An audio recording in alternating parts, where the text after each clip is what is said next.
안녕하세요. 한의사 이혜민입니다. 네, 저는 한의사 이혜민 선생님과 함께 강의를 진행할 한의사 박은영입니다. 네, 오늘은 저희와 함께 강의를 하실 분이 한 분 더 계십니다. 우와! 네, 바로 장효도 원장님이신데요. 안녕하세요. 네. 오늘 두 분과 함께 강의를 진행하게 된 장유도 한의사라고 합니다. 반갑습니다. 와, 원장님 반갑습니다. 오늘 함께 하게 되어 기쁘고요. 오늘 잘 부탁드립니다. 잘 부탁드리겠습니다. 잘 부탁드립니다. 네. 오늘 강의 벌써 여러분이 네, 접속해주고 계십니다. 네, 많은 분들이 지금 접속해주고 계시고, 안난주님, 김순옥 로사님, 네, 최혜성님도 아까 처음에 오셨었고, 네. 그쵸? 네, 정꼬미님, 네, 이하나님 반갑습니다.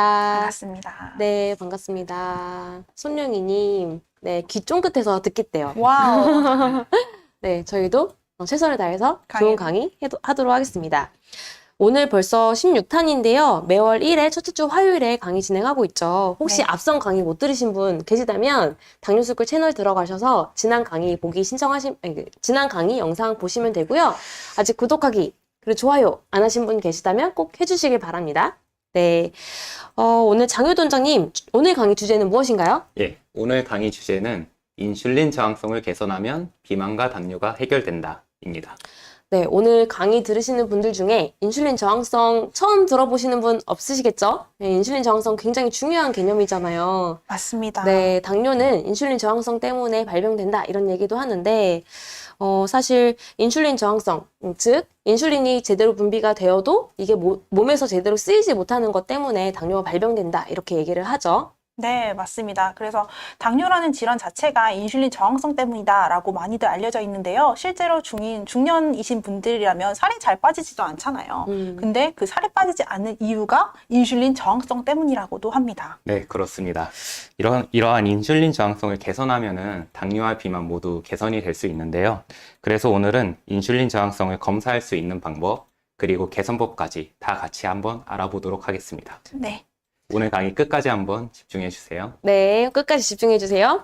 오늘 본격적인 강의 시작하기 전에 이벤트 먼저 설명드리도록 하겠습니다. 이번 달은 주제가 당뇨와 비만이다 보니 관련 업체들에서 그리고 당뇨 관련 업체들, 다이어트 관련 업체들에서 후원을 많이 해주셔가지고 총 경품이 7가지나 된대요. 와. 정말 많네요. 가장 많았던 것 같아요, 오늘이. 네. 네, 제품에 대한 설명은 경품 추첨 전에 해드리도록 하겠습니다. 사전 신청하신 분들과 당일 참여해주신 분들 중 추첨을 통해 각각 저당밥솥 당비움 20분, 교보문고 건강 분야 베스트셀러 마른 당뇨 치료법은 따로 있다 4분, 유한양행, 유한 혈당케어 여주 S 52 8분, 셀렉스 선화이버 프리바이오틱스 6분, 엉파 쏙 빠진 육포 순수 백자장 소스 4분, 푸너지의 프레놀라 4분, 푸드네이처 여주 영양반물 4분에서 총 50분께 드릴 와. 예정입니다. 점점 오. 풍성해지는데요. 가장 많은 것 같아요. 네. 오늘 50명이나 저희가 경품을 준비했으니까요. 많은 참여 부탁드리고요. 당일 이벤트 참여 방법은 아주 간단합니다. 지금부터 채팅창에 아무 말이나 한마디 써주시면 되고요. 8시 반까지 올려주신 분에 한해 당일 참여 이벤트에 응모됩니다. 저희가 댓글 아이디를 추출해서 랜덤 추천 프로그램을 이용해 선정할 예정이고요. 놓치신 분들은 고정 댓글 확인해 주시면 됩니다. 강의가 끝나면 바로 추첨이 시작되오니 끝까지 집중해주세요. 자, 그럼 강의를 시작하도록 하겠습니다. 저희가 강의 끝나고 질의응답을 갔잖아요. 네. 근데 그 전에 이렇게 댓글 달아주시면 중간중간에 답변해드리도록 하고요. 혹시나 내 개인적인 질문이라서 좀 말하기가 좀 그렇다라고 하시면 저기 띄어져 있는 당뇨스쿨 연락처로 연락을 주시면 저희가 내일부터 차례대로 답변 드리도록 하겠습니다. 네. 그러면 강의를 시작할게요. 네. 오늘 강의 주제는 말씀드렸던 것처럼 인슐린 저항성을 개선하면 비만과 당뇨가 해결된다라는 내용이고요. 그래서 다이어트에 관심 있는 분들, 그리고 당뇨에 관심 있는 분들 모두가 모여 있는 걸로 제가 알고 있어요. 오늘 강의 잘 들어주시기 바랍니다. 네, 우선 제 소개 간단하게 하면 저는 당뇨스쿨을 운영하고 있고요. 유튜브 채널, 그리고 한의학과 약학 모두 공부했고 SCI 논문에 당뇨 관련 주제로 등재도 하기도 했고요. 그다음에 교보문고 건강분야 베스트셀러 2권이 있죠. 당뇨제 치료합시다. 그리고 마른 당뇨 치료법은 따로 있다가 있고요. 그 외에도 여러 가지 전자책을 발간하고 있습니다. 그 외에 봉사활동이나 협업 등을 하고 있습니다. 네, 박은희 원장님? 네, 저는 이혜미 원장님과 장유도 원장님과 함께 유튜브 당뇨스쿨을 함께 운영하고 있고요. 교보문고 건강 분야 베스트셀러 마른 당뇨 마른 당뇨 치료법은 따로 있다. 같이 저술을 하였고, 지금은 현재 하이닥 네이버 지식인 상담 한의사로 활동하고 있습니다. 네. 장혜돈 원장님? 네, 안녕하세요. 저도 이제 두 원장님 그리고 다른 원장님들과 같이 유튜브 채널 당뇨스쿨을 운영하고 있고요. 책 2권을 발간했고, 발간했습니다. 네. 오늘 함께 해주셔서 정말 감사합니다. 예. 일단 오늘 목차 먼저 말씀드릴게요. 파트 1에서 파트 4까지 있는데, 파트 1에서는 여러분이 다이어트와 혈당 관리를 자꾸 실패하는 이유, 혹은 좀 힘들어하는 이유에 대해서 저희가 좀 알아보고요. 파트 2에서는 그 해답이 사실 인슐린 저항성에 있을 수 있거든요. 그래서 인슐린 저항성에 대한 이야기를 좀 자세하게 다뤄보려고 합니다. 파트 3에서는 인슐린 저항성이 몇인지, 얼만큼 내가 심각한지 측정하는 게 되게 중요하겠죠. 그래서 측정을 어떻게 할 수 있는지에 대한 내용을 다루고요. 파트 4에서는 그렇다면 어떻게 이걸 개선할 거냐, 인슐린 저항성을 어떻게 낮출 수 있을 거냐, 그 구체적인 방법들을 말씀드리도록 하겠습니다. 네, 우선 파트 1이고요. 박은 원장님 시작해 주세요. 알겠습니다. 오늘의 파트 1, 당신이 다이어트와 혈당 관리에 실패하는 이유에 대해서 말씀드리도록 하겠습니다. 네, 지금 오늘 댓글이 되게 많이 활발해졌는데요. 아마 장유도 원장님 덕분인 것 같습니다. 안난주님이 목소리 완전 좋대요. 네, 안남준님, 장유도 원장님 너무 잘생겼어요. 이렇게 말씀도 해주시는데. 아, 정말요? 모르겠네요. 네. 아마 더 풍성해진 강의 진행하시는 원장님들 덕분인 것 같고요. 어쨌든 오늘 강의 또 열심히 해보도록 하겠습니다. 적게 먹는데 왜 살이 찔까요? 라고 생각을 하시는데요. 혹시 본인이 보기에 나는 뚱뚱하다 혹은 나는 좀 비만인 것 같다 라고 생각해 주시는 분이 계실까요? 어떻게 그런 비만도를 측정하는 게 좋으냐면 보통 BMI라고 해서 수치가 18에서 22까지는 정상이고요. 23에서 25까지는 과체중, 그리고 25 이상을 비만이라고 진단을 합니다. 그러면 이 BMI를 어떻게 산출을 하냐면 보통은 내 키로에 나누기 내 키가 만약에 160이다. 그러면 1.6 곱해서 이렇게 하는 건데 보통 그냥 제일 쉽게는 인바디를 재보시면 BMI가 나옵니다. 그런데 보통은 이제 뱃살이 많이 잡힌다라든지 아니면 내가 거울 속에 봤는데 좀 뚱뚱해 보이기도 하고 남들이 봤을 때도 좀 이렇게 비만한 체형 이런 거 생각이 되시는 분들이 있을 수가 있겠고요. 두 번째는 내장 비만형도 있을 수 있겠죠. 그런데 내가 적게 먹는데 살이 찌지 않는 이유에 대해서 이제 곰곰이 생각을 해보면 저 비만요 이렇게 말씀을 많이 해주시는데 내가 생각보다 적게 먹는지를 한번 생각을 해보셔야겠고요. 그리고 대한한방 비만학회에서 말씀하시는 이유는 바로 기초대사량이 낮기 때문이라고 합니다.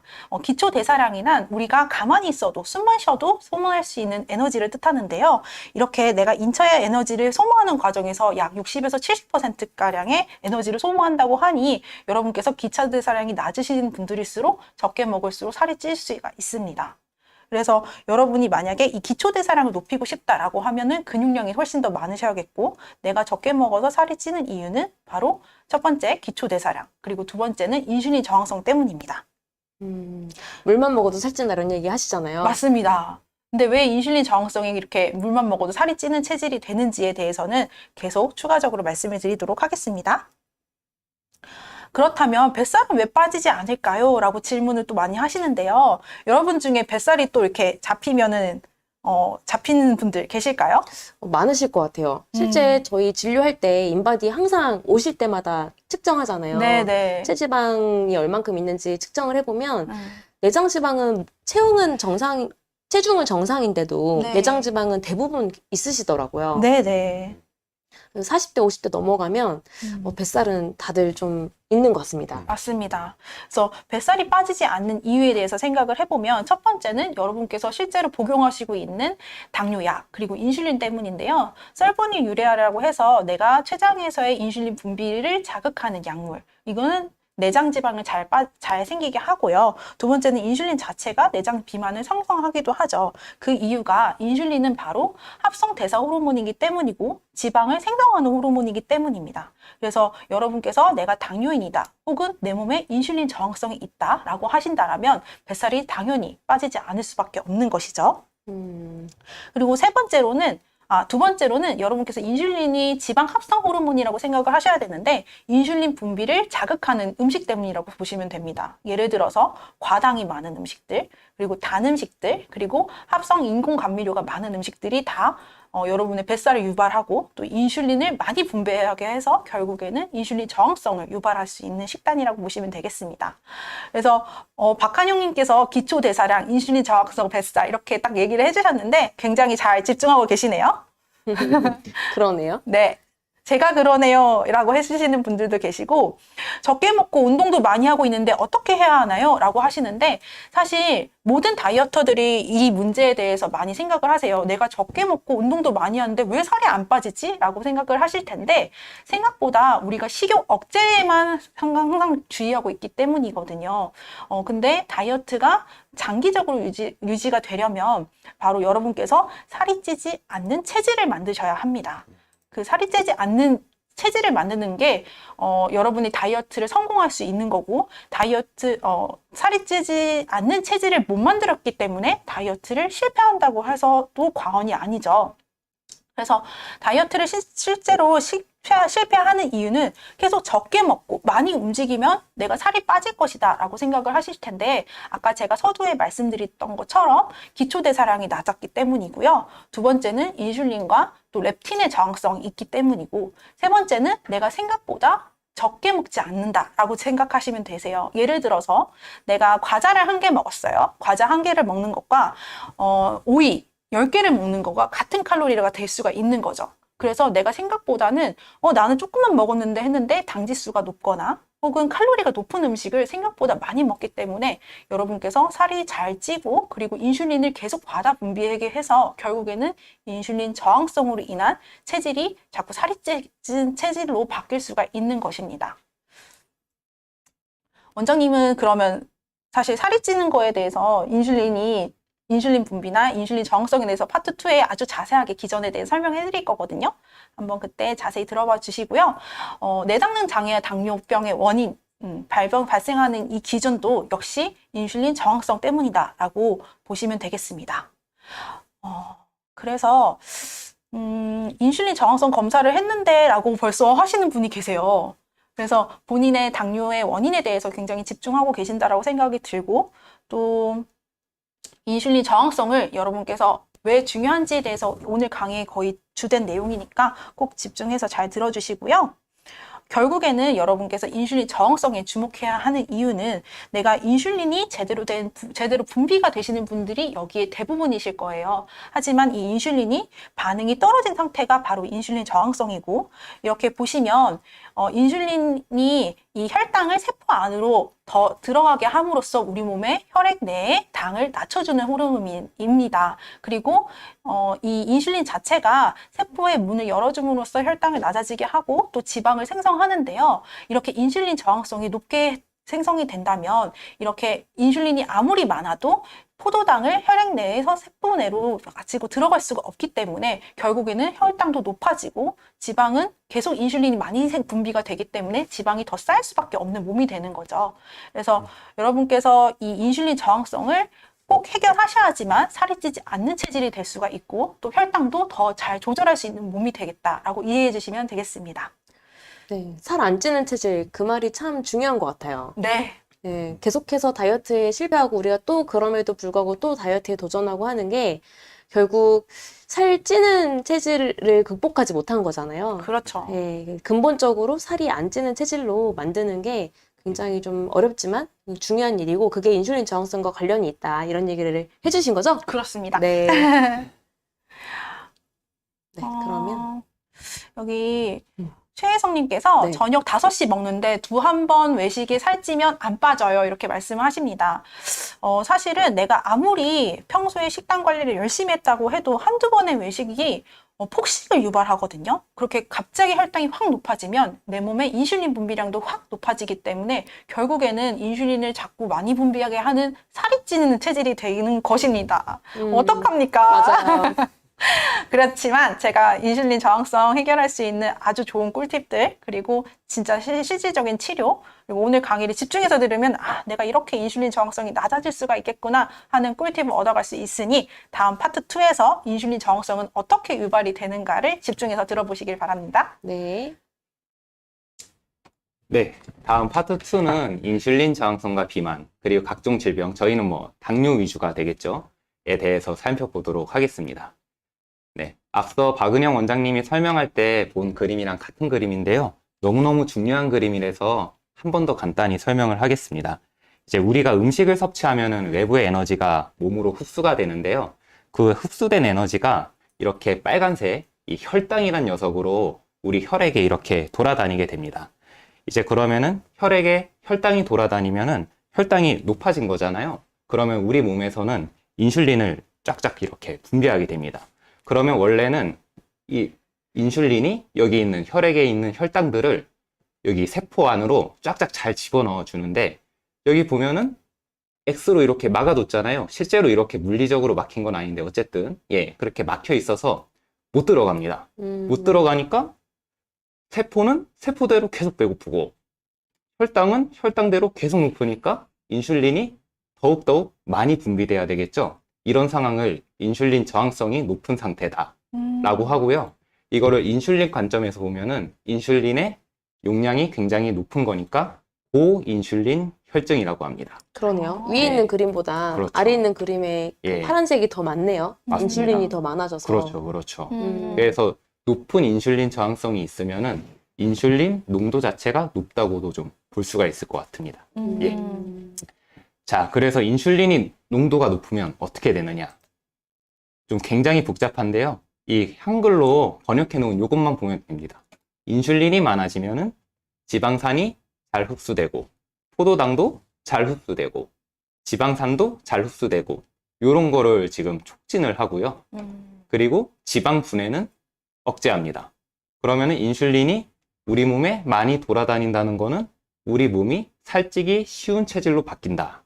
이렇게 봐도 되겠죠. 예. 네네. 그 당뇨 있으신 분들은 뭐 이걸 쉽게 이해하실 수 있을 것 같은데 인슐린을 맞으면은 살이 쉽게 찌는 거는 다 알고 계시는 그쵸, 사실이잖아요. 알죠. 예. 보통 2, 그런, 3kg 예, 정도 찐다고 그렇죠. 하잖아요. 예. 그런 맥락에서 이해하시면 쉬울 것 같아요. 그러니까 내가 인슐린을 굳이 주사 맞지 않아도 몸에서 인슐린이 너무 많으니까 그 살찌기 쉬운 체질이 된다.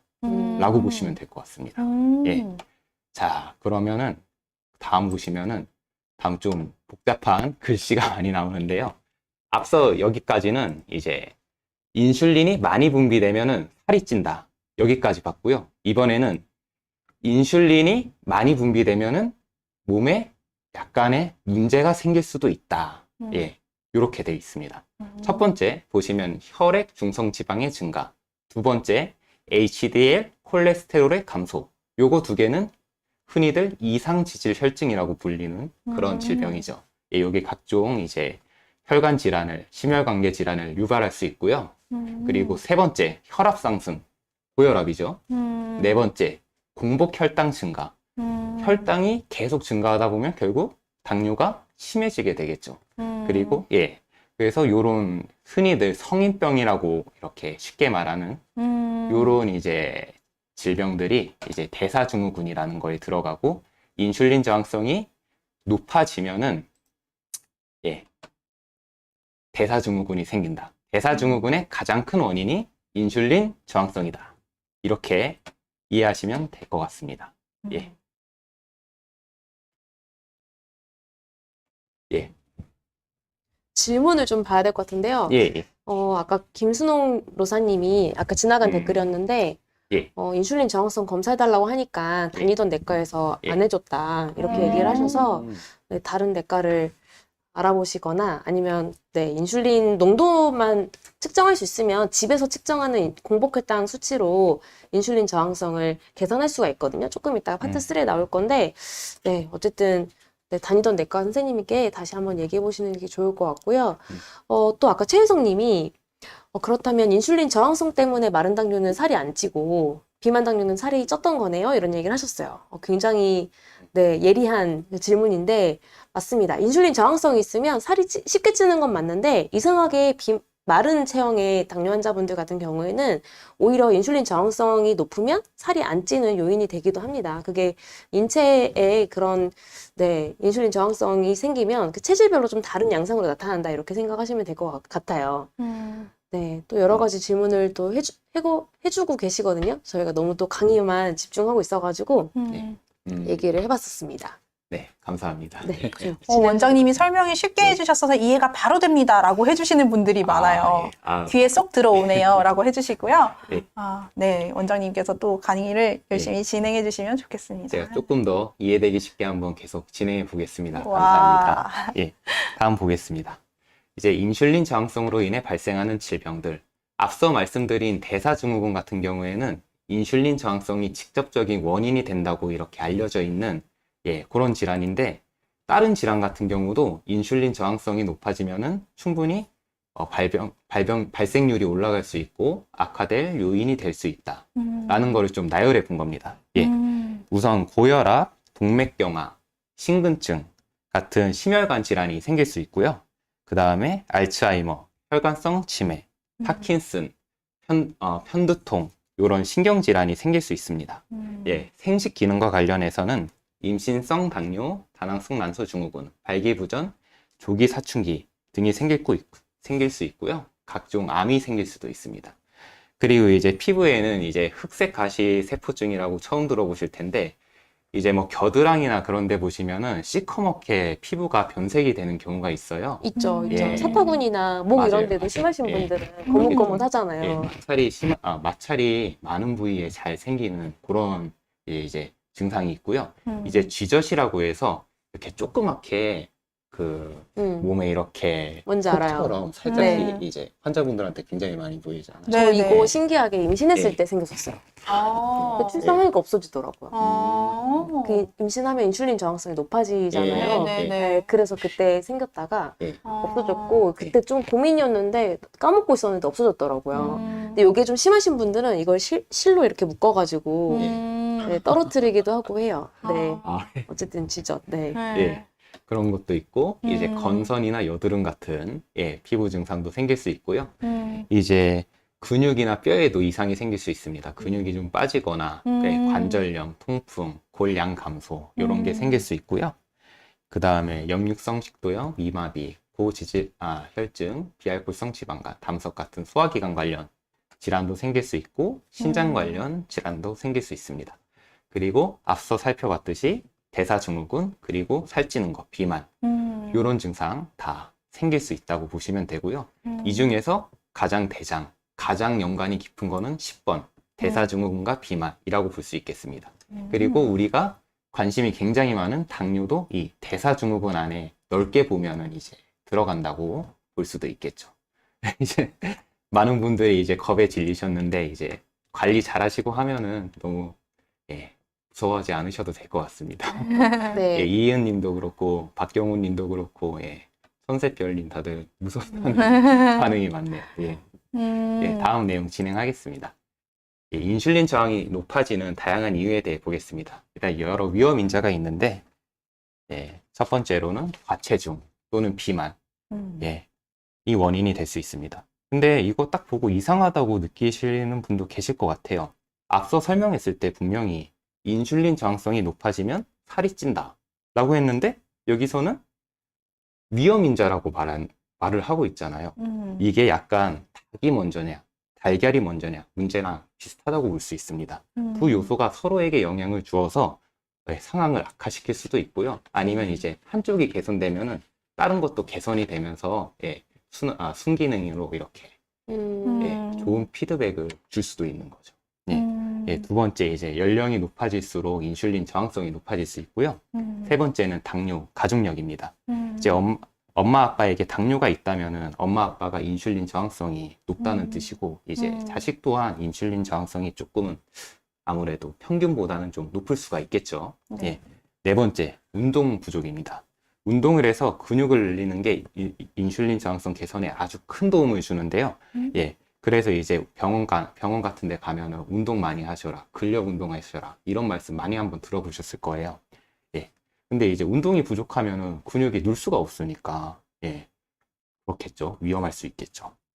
예, 그 외에도 뭐, 고혈압, 고지질, 예, 고지혈증, 인신성 당뇨, 뭐, 관상동맥 질환, 뇌졸중, 다낭성 난소 증후군, 기타 내분기계 질환, 혹은 수면 장애, 수면을 너무 적게 하거나 해도 인슐린 저항성이 높아질 수가 있습니다. 네, 요거는 조금 잘 알려지지 않는 얘기인데요. 주변 우리 생활 환경 때문에도 이렇게 인슐린 저항성이 높아질 수가 있는데요. 첫 번째로는 이제 대기 오염을 들 수가 있습니다. 이제 대기 오염 같은 경우에는 2.5 마이크론이야. 우리가 흔히 초미세먼지라고 부르잖아요. 이런 미세 입자가 영향을 준다고 보고가 좀 되어 있습니다. 몸에 좋지 않은 미세먼지가 폐로 들어오면은 이제 염증 반응을 일으키는데요. 이 염증 물질이 이제 체내 조직과 상호작용하면서 인슐린 저항성을 올릴 수 있다. 이런 연구가 있고요. 맞아요. 그래서 네. 그런지 미세먼지 때문에 당뇨 유발이 쉽다 이런 네, 연구 결과들도 나오는 것 같아요. 이게 인슐린 저항성이랑 관련이 있는 거군요. 그렇죠. 예, 그렇습니다. 음, 다음으로 이제 담배 연기. 이제 담배는 이제 건강 관련한 내용이면 빠놓지 않고 항상 꼬박꼬박 이렇게 나오는 것 같습니다. 오늘도 이제 담배가 좋지 않다는 내용이 나오는데요.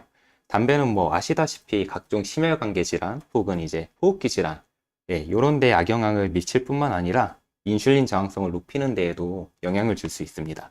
이제 문제는 실제 흡연자에게만 영향을 주는 게 아니라 2차 흡연으로 다른 사람의 인슐린 저항성까지 올릴 수 있다는 얘기가 있어서요. 꼭 조심해 주는 게 좋을 것 같습니다. 이제 세 번째로는 식품입니다.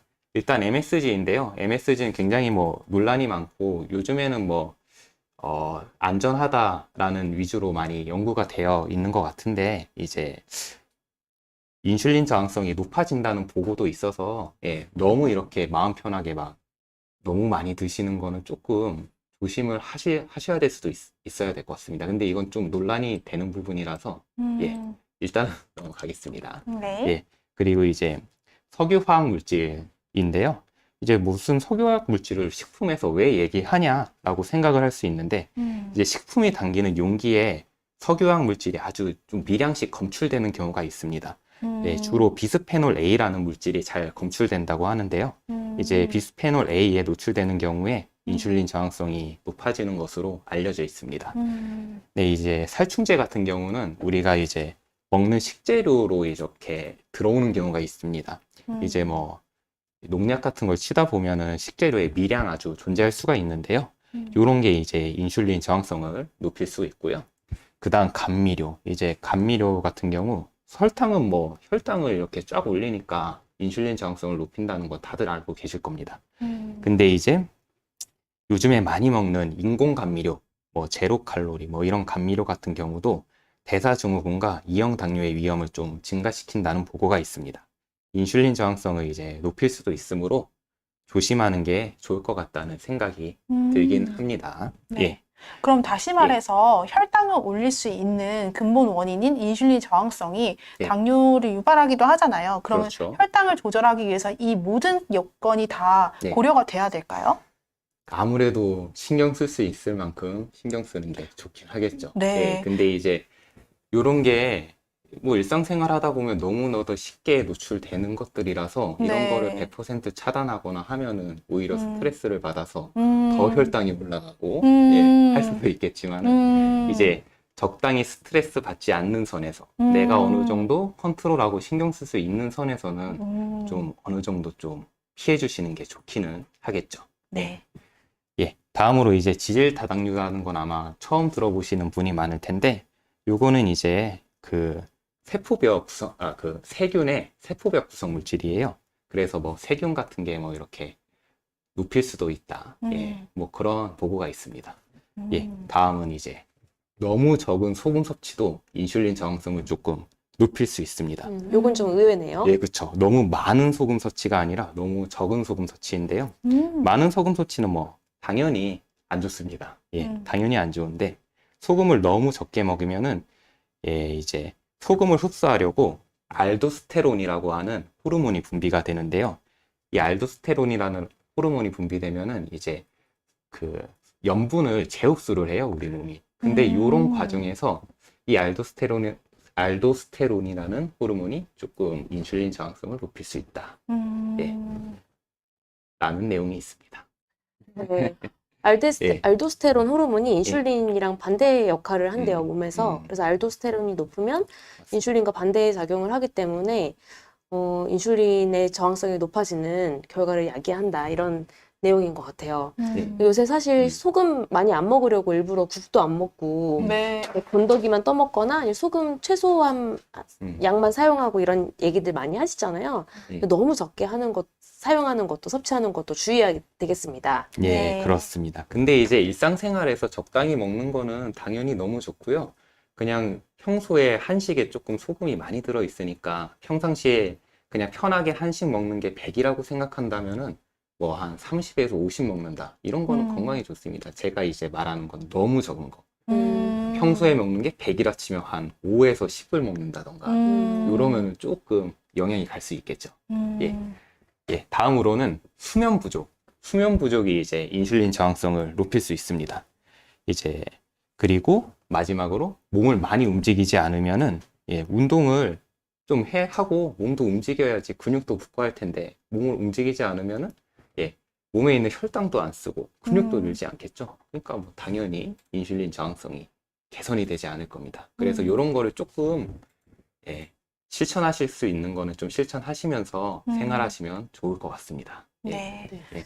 아까 질문 중에 이걸 다 해야 되나요? 원장님도 질문하셨죠? 네. 이걸 다 해야 되나요? 이런 생각을 당연히 하실 수 있을 것 같은데 제가 다른 건강 방송을 보는데 안 그래도 그 방송에서도 이것도 중요하고 저것도 중요하고 이런 얘기를 막 하니까 그래서 옆에 있던 의사 선생님이 이걸 어떻게 다 하냐, 이걸 다 하라는 거냐, 기준을 좀 알려달라 했더니 그 강의하시는 분이 이런 얘기를 했어요. more and more이다. 아, 그렇죠. 이게 뭐 다 할 수는 없지만 우리가 더 할수록 더 노력할수록 좋다 이런 의미로 받아들이셔야 한다 이렇게 얘기를 해주셔가지고 그게 참 와닿았었는데 네, 그렇게 이해를 하시면 될 것 같아요.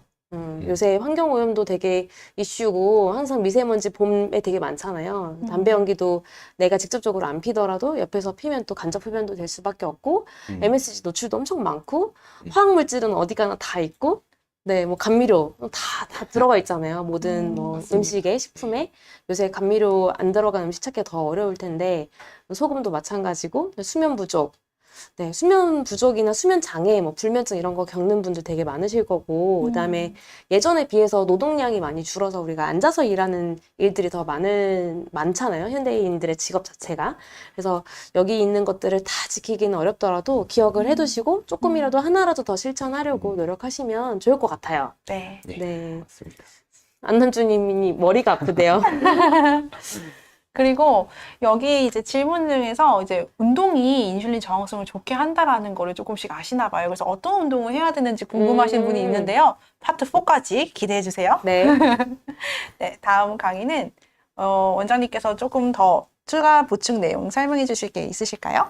아니요, 일단 뭐 설명할 건 다 했고요. 네. 좀 이따 질문 답변 시간에 추가적인 설명을 해드리도록 하겠습니다. 네, 그리고 네. 댓글 중에 원장님의 그 차분한 목소리가 귀에 쏙쏙 들어온다라는 그 댓글이 정말 많았어요. 네. 그래서 저도 감사합니다. 더 네. 쏙쏙 들어가실 수 있도록 더 차분하게 진행해 보도록 하겠습니다. 어색한데요, 원장님? 그렇죠. 저는 좀 말이 빠르고 막 이렇게 해야 되는데 어색할 뻔했는데. 제가 그래도 여러분께 쏙쏙 들어갈 수 있도록 좀 진행해 보도록 하겠습니다. 네. 그래서 많은 분들이 그래서 인슐린 저항성을 내가 어떻게 아는지 그리고 내가 과연 측정 가능한지가 또 궁금하셨을 거예요. 본인의 인슐린 저항성 수치가 어떤지. 그래서 저희가 이 인슐린 저항성의 측정이 왜 중요한지에 대해서 말씀을 드리자면, 이거는 이제 여러분께서 네이버에 지식백과에 이렇게 쳐보면, 검색을 해보면, 당뇨병이라는 정의 자체를 바로 이 인슐린의 분비량이 부족하거나 정상적인 기능이 이루어지지 않는 이 상태가 바로 당뇨병이라고 보실 수가 있습니다. 그래서 이 인슐린의 분비가 부족하거나 정상적이지 못한 것 자체가 바로 인슐린 저항성을 의미하는데요. 이렇게 여러분께서 내가 당뇨병을 극복하겠다 혹은 혈당 안정화를 하겠다라고 하면 지금의 내 몸 상태가 어떤지에 대해서 꼭 아셔야지만 이걸 어떤 방법으로 내가 극복하신지에 더 명확한 길이 서겠죠. 그래서 여러분께서 인슐린 저항성을 다시 회복하고 내 라이프 스타일의 변화를 일으키기 위해서 위해서는 바로 지금의 내 현재의 인슐린 저항성이 어느 정도인지를 아시는 것이 가장 먼저이라고 생각이 됩니다. 당뇨 정의 자체가 인슐린 저항성 때문이다라고 이미 쓰여 있기 때문에 저항성 측정하는 게 굉장히 중요합니다. 그쵸? 그럼요. 그때 이제 여러분께서 사실 공복 인슐린 농도를 혈액검사지에서 보신 적이 있으실 거예요. 하지만 인슐린 저항성 이렇게 표기가 되어 있는 건 사실 못 보셨을 텐데요. 이 인슐린 저항성이 표기가 되지 않았던 이유는 바로 이렇게 계산을 해야 하기 때문입니다. 그래서 여러분께서 인슐린 저항성 농도를 아시기 위해서는 두 가지 수치가 필요한데요. 첫 번째가 바로 공복 혈당입니다. 그래서 공복에 여러분께서 이렇게 혈당을 측정한 것과 그리고 패스트 인슐린, 공복 인슐린 수치를 이 상황에서 이렇게 각각의 이 단위별로 나누는 숫자가 달라집니다. 그래서 평소에 여러분께서 공복 혈당이 뭐 어느 정도가 이제 있는지에 대해서는 보통은 여러분께서 밀리그램 퍼 데시리터 요 수치를 보셔야 되겠고요. 이거는 약간 이제 정맥 혈당을 측정할 때 나올 수 있는 그런 단위라고 보시면 되겠습니다. 그래서 공복 혈당은 내가 여러분께서 아시지만 그 측정해 주신 답을 그 수치를 대입해 주시면 되겠고 여기에 공복 인슐린 수치가 있는데요. 이 공복 인슐린의 그 대부분의 단위는 미니 유닛, 마이크로 유닛이라고 하셔서 공복 인슐린이 6 마이크로 유닛 퍼 밀리리터 이상이라면 바로 공복에 이 인슐린 저항성이 있는 정도라고 보실 수가 있는데요. 그래서 이렇게 여러분이 여기에 각각의 식에 대입을 하셔서 이렇게 참고치에 대입을 하셔서 그 판별을 해보실 수가 있겠습니다. 그래서 만약에 2.9 이상이 나왔다. 이렇게 식을 대입을 했는데 2.9 이상이 나왔다 하면 유의한 인슐린 저항성이 있다고 판단을 하실 수가 있겠고요. 1.9 이상이다. 그럼 초기 인슐린 저항성을 의미한다 라고 보실 수 있겠고 0.5에서 1.4까지가 건강한 인슐린 수치라고 보실 수 있겠습니다. 네, 그래서 혹시 저희가 최근에 이제 제 환자 중에서 인슐린 저항성 검사를 하고는 있는데요. 보통은 인슐린 저항성이 이제 높게 나오시는 분들은 공복 혈당이 높게 나오시는 분들. 여기 분자식에 보시면 공복 혈당이 높을수록 인슐린 저항성 값이 커질 수밖에 없겠죠. 그리고 인슐린 저항성이 아까 인슐린이 더 많이 분비되는 몸 상태라고 말씀을 드렸잖아요. 내가 인슐린이 더 많이 분비가 돼도 이 인슐린이 제대로 쓰이지 못하기 때문에 우리 몸은 더 많이 써라, 더 많이 써라, 더 유용하게 쓸 수 있도록 더 많이 인슐린을 분비를 하거든요. 그래서 공복 인슐린의 농도가 6 마이크로 유닛 이상이면 오히려 이 인슐린 저항성이 높다라고 보시면 되겠습니다. 네. 공복 혈당 수치랑 공복 인슐린 농도 이 두 가지가 있어야 계산을 할 수가 있는 거네요. 맞습니다. 네. 근데 공복 혈당은 사실 뭐 집에서도 측정할 수 있고 병원에 가서 건강검진만 해도 이 데이터는 나오기도 하고 그냥 내과 가서 당화혈소서 잴 때 같이 그냥 추가적으로 재는 그런 수치이기 때문에 공복 혈당은 굉장히 익숙하실 텐데 공복 인슐린 농도는 참, 네, 아마 처음 들어보시는 분도 있으실 거예요. 공복 인슐린 수치를 잴 수 있어? 이렇게 놀라실 수도 있는데 요거는 따로 요청을 하셔야 검사를 해주기 때문에 평소 다니던 내과 가셔가지고 공복 혈당 말고 공복 인슐린도 같이 검사해 주세요라고 따로 요청을 하셔야 되고요. 이 두 가지 수치를 구한 다음에 혈액 검사를 통해서 구한 다음에 두 개를 곱하고 나머지 나누기 405. 네, 이렇게 해주셔야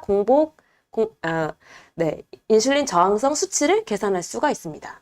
네. 네, 그래서 최근에 이렇게 병원에서 하기 좀 어려우시는 분들은 저희 한의원에서 이렇게 인슐린 저항성 농도를 측정해드리고 있는데요.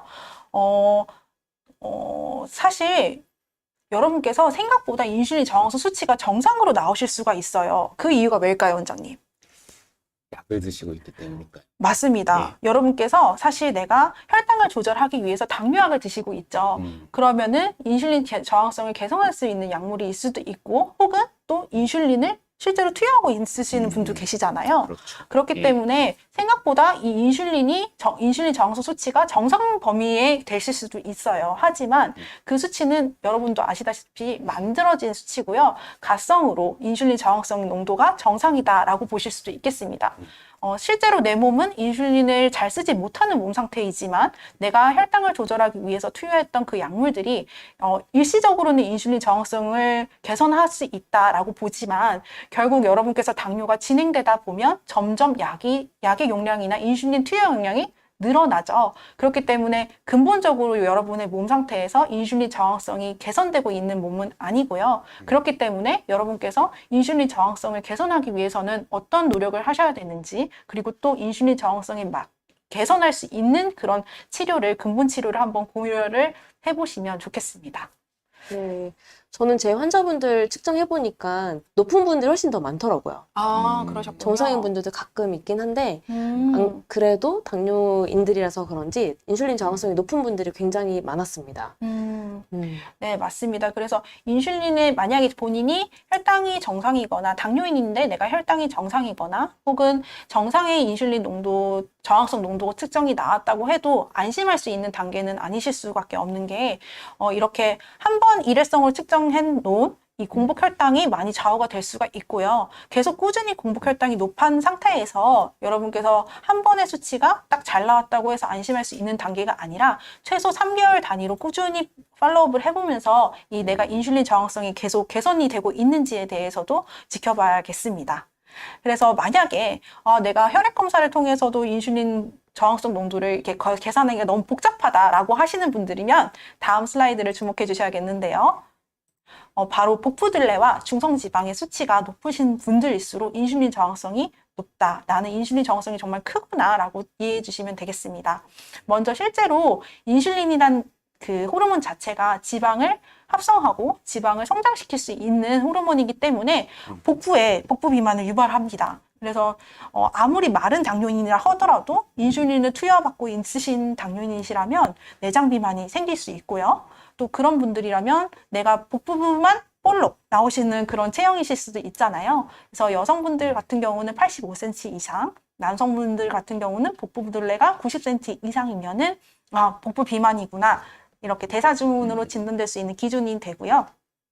이 복부를 측정할 때 하나 유의하셔야 되는 점은 배꼽 위 바로 여기 위에서 딱 측정을 하셔야지 여러분께서 일정 기준치에서 내가 지금 인슐린 저항성이 있는 몸인지 아닌지를 정확하게 기준을 삼고 측정을 하실 수가 있겠습니다.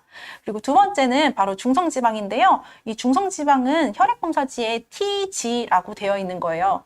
네, 트리글라이세롤이라고 되어 있는 거고, 그래서 이 수치는 혈액검사지를 참조해서 150 이상이면은 내가 인슐린 저항성이 있는 몸 상태일 수가 있겠구나 라고 생각해 주시면 되겠습니다. 그래서 이 두 가지가 충족하시면은 여러분께서 인슐린 저항성이 있는 몸이라고 생각해 주시면 되겠는데요. 혹시 이 두 가지에 나는 충족이 되는데? 라고 하실 수도 있고, 혹은 나는 아니네? 라고 하실 수도 있겠지만, 다음 슬라이드에서는 더 여러분께서 내가 정말 인슐린 저항성이 있는지 없는지를 한번 확인해 보실 수가 있겠습니다. 자, 제가 한번 말씀을 드릴 테니 여러분 자가 테스트 한번 해보세요. 첫 번째, 복부에 지방이 많은가? 네, 인슐린이 저항성이 많으실수록 체내 인슐린의 분비 농도가 커지기 때문에 당연히 인슐린의 저항성이 있는 몸 상태일 수가 있겠고요. 혈압이 높으신 분들이겠죠. 그리고 심장병의 가족력이 있으신지 살펴보시고요. 혈중 중성 지방의 수치가 높으신지는 않으신지, 혹은 몸이 잘 붓지는 않으신지, 그리고 목, 겨드랑이, 기타 부위에 피부에 착색이나 쥐젖이 있지는 않으신지 라고 하시는데요. 이렇게 착색이 되는 이유 중에 인슐린 저항성이 대두가 되는 이유가 우리 몸에서 인슐린 농도가 높으면 멜라닌 세포가 과잉 분비가 돼서 이렇게 그 인슐린 저항성을 유발할 수 있다. 그리고 그 인슐린 저항성이 유발되는 하나의 증상이라고 보시면 되겠고요. 쥐젖 역시도 쥐젖 자체가 고인슐린 혈증이 피부 구조를 형성하는 각질 세포의 성장과 분화를 자극한 결과물이라고 해요. 그래서 인슐린 저항성이 있는 분이시라면 이렇게 쥐젖 발생도 더 용이해질 수가 있겠습니다.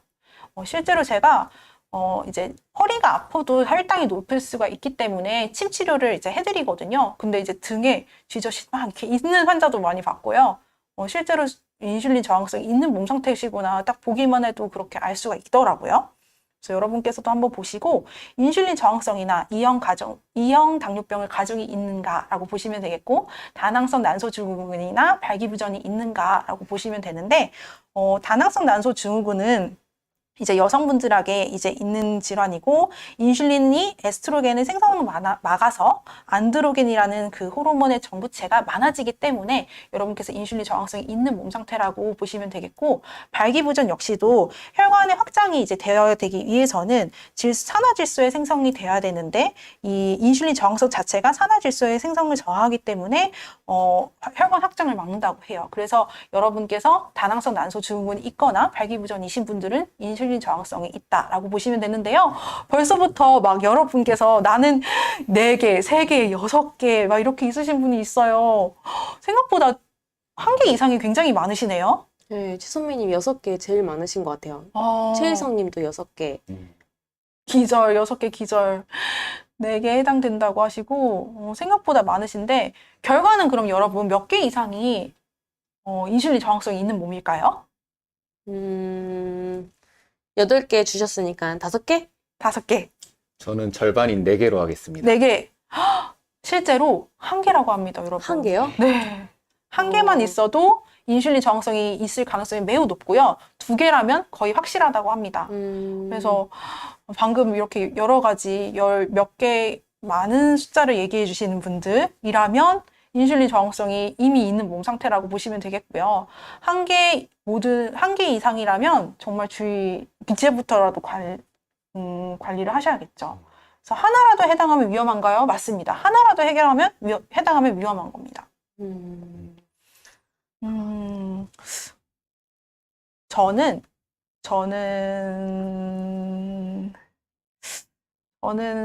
해당하지 않습니다. 거짓말인 것 같은데, 완전히. 저는 해당하지 않습니다. 사실 저는 5번 정도일 것 같고요. 여성이기 때문에 부종이 있을 수가 있는데, 제가 이걸 보니까 뭐 그렇게 해당되는 게 있지는 않더라고요. 복부에 지방이 많은가? 없죠. 조금 찔리지만 왜 없다고 생각합니다. 어이쿠야 라고 하시는데, 진짜 여러분께서 생각보다, 저는 사실 이게 1-2개 정도 있을 수 있다라고 저는 생각을 했거든요. 근데 생각보다 많은 숫자가 해당하시네요. 4개나 되는데 4개. 근데 당뇨 아니어도 지젖은 다 있던데요 라고 하셨는데요. 있는 게 바로 인슐린 저항성이 있는 몸이라고 보시면 되겠습니다. 그래서 쉽게 살이 찔 수 있는 체질이고, 만약에 당뇨인이시라면 혈당이 잘 떨어지지 않는 증상이라고 보시면 되겠죠. 그래서 일반 당뇨인이 아니더라도 비당뇨인들도 인슐린 저항성은 있을 수가 있고요. 내당능 장애에 해당하시는 분들도 이런 증상들은 충분히 나타나실 수가 있는 것이죠. 맞습니다. 네.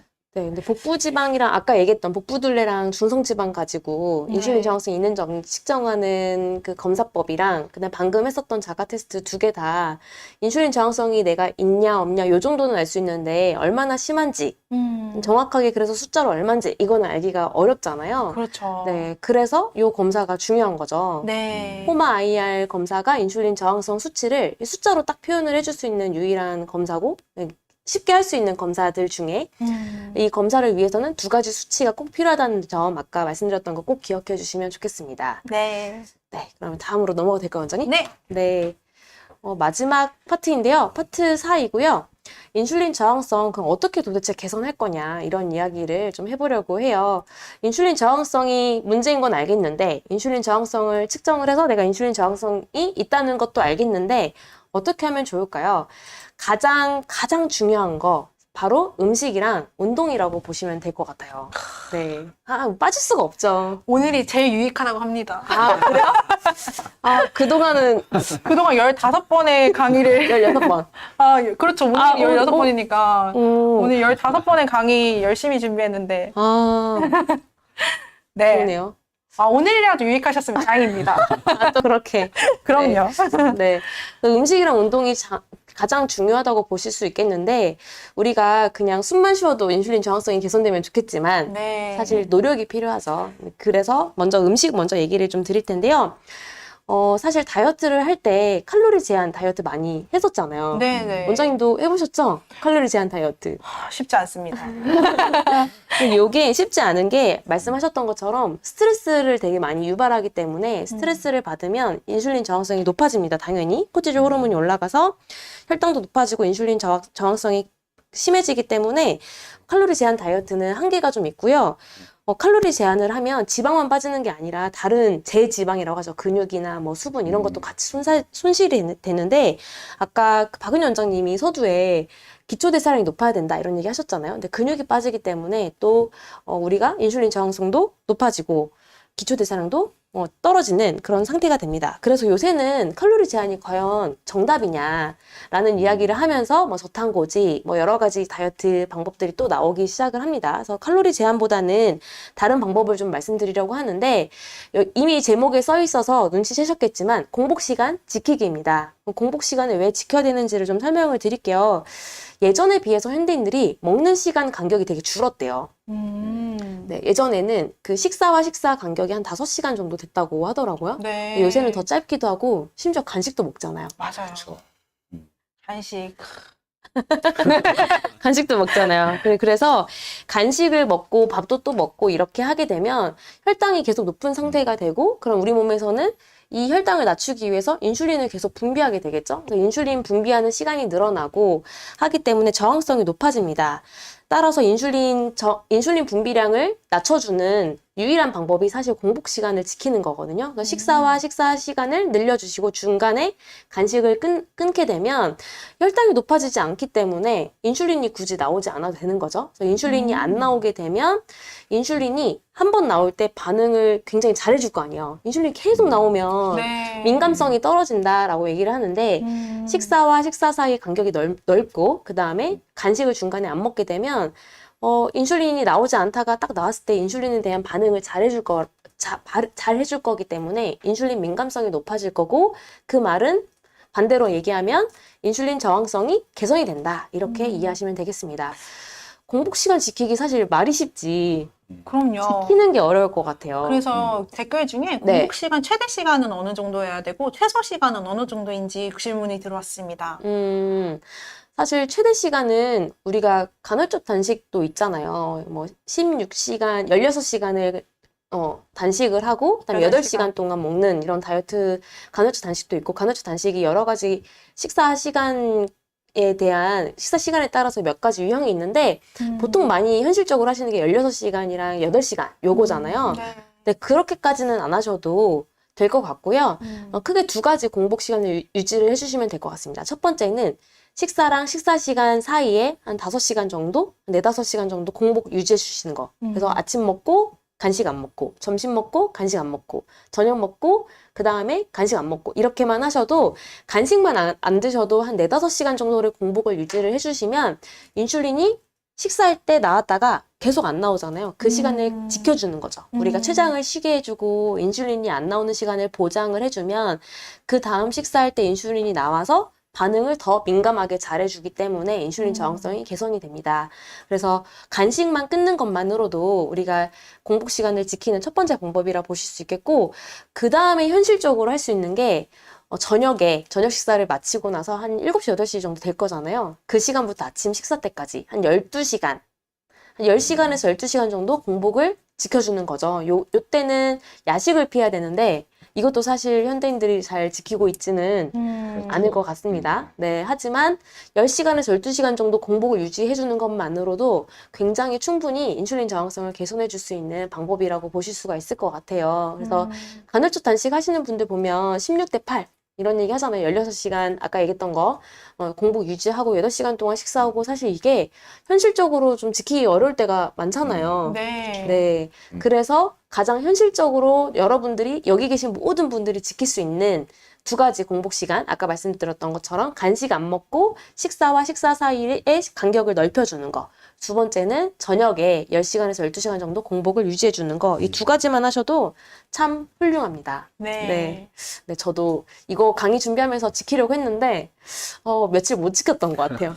저는 공복 시간을 지키기 위해서 요즘 저도 실천을 하고 있는데 물을 마시는 게 되게 도움이 됐었고 그리고 중간에 아메리카노 정도는 마시면서 약간 식욕을 좀 떨어뜨리는 것도 되게 도움이 되고요. 간식을 안 드시려면 사실 더 보충하셔야 되는 건 본식입니다. 그래서 그렇죠. 아침을 안 드시기 때문에 자꾸 간식이 땡기고 아침, 점심 사이를 아침, 점심, 저녁을 든든하게 좀 이렇게 포만감이 한 8, 90% 정도 드실 정도로는 드셔야지만 다음 끼니까지 버티실 수가 있거든요.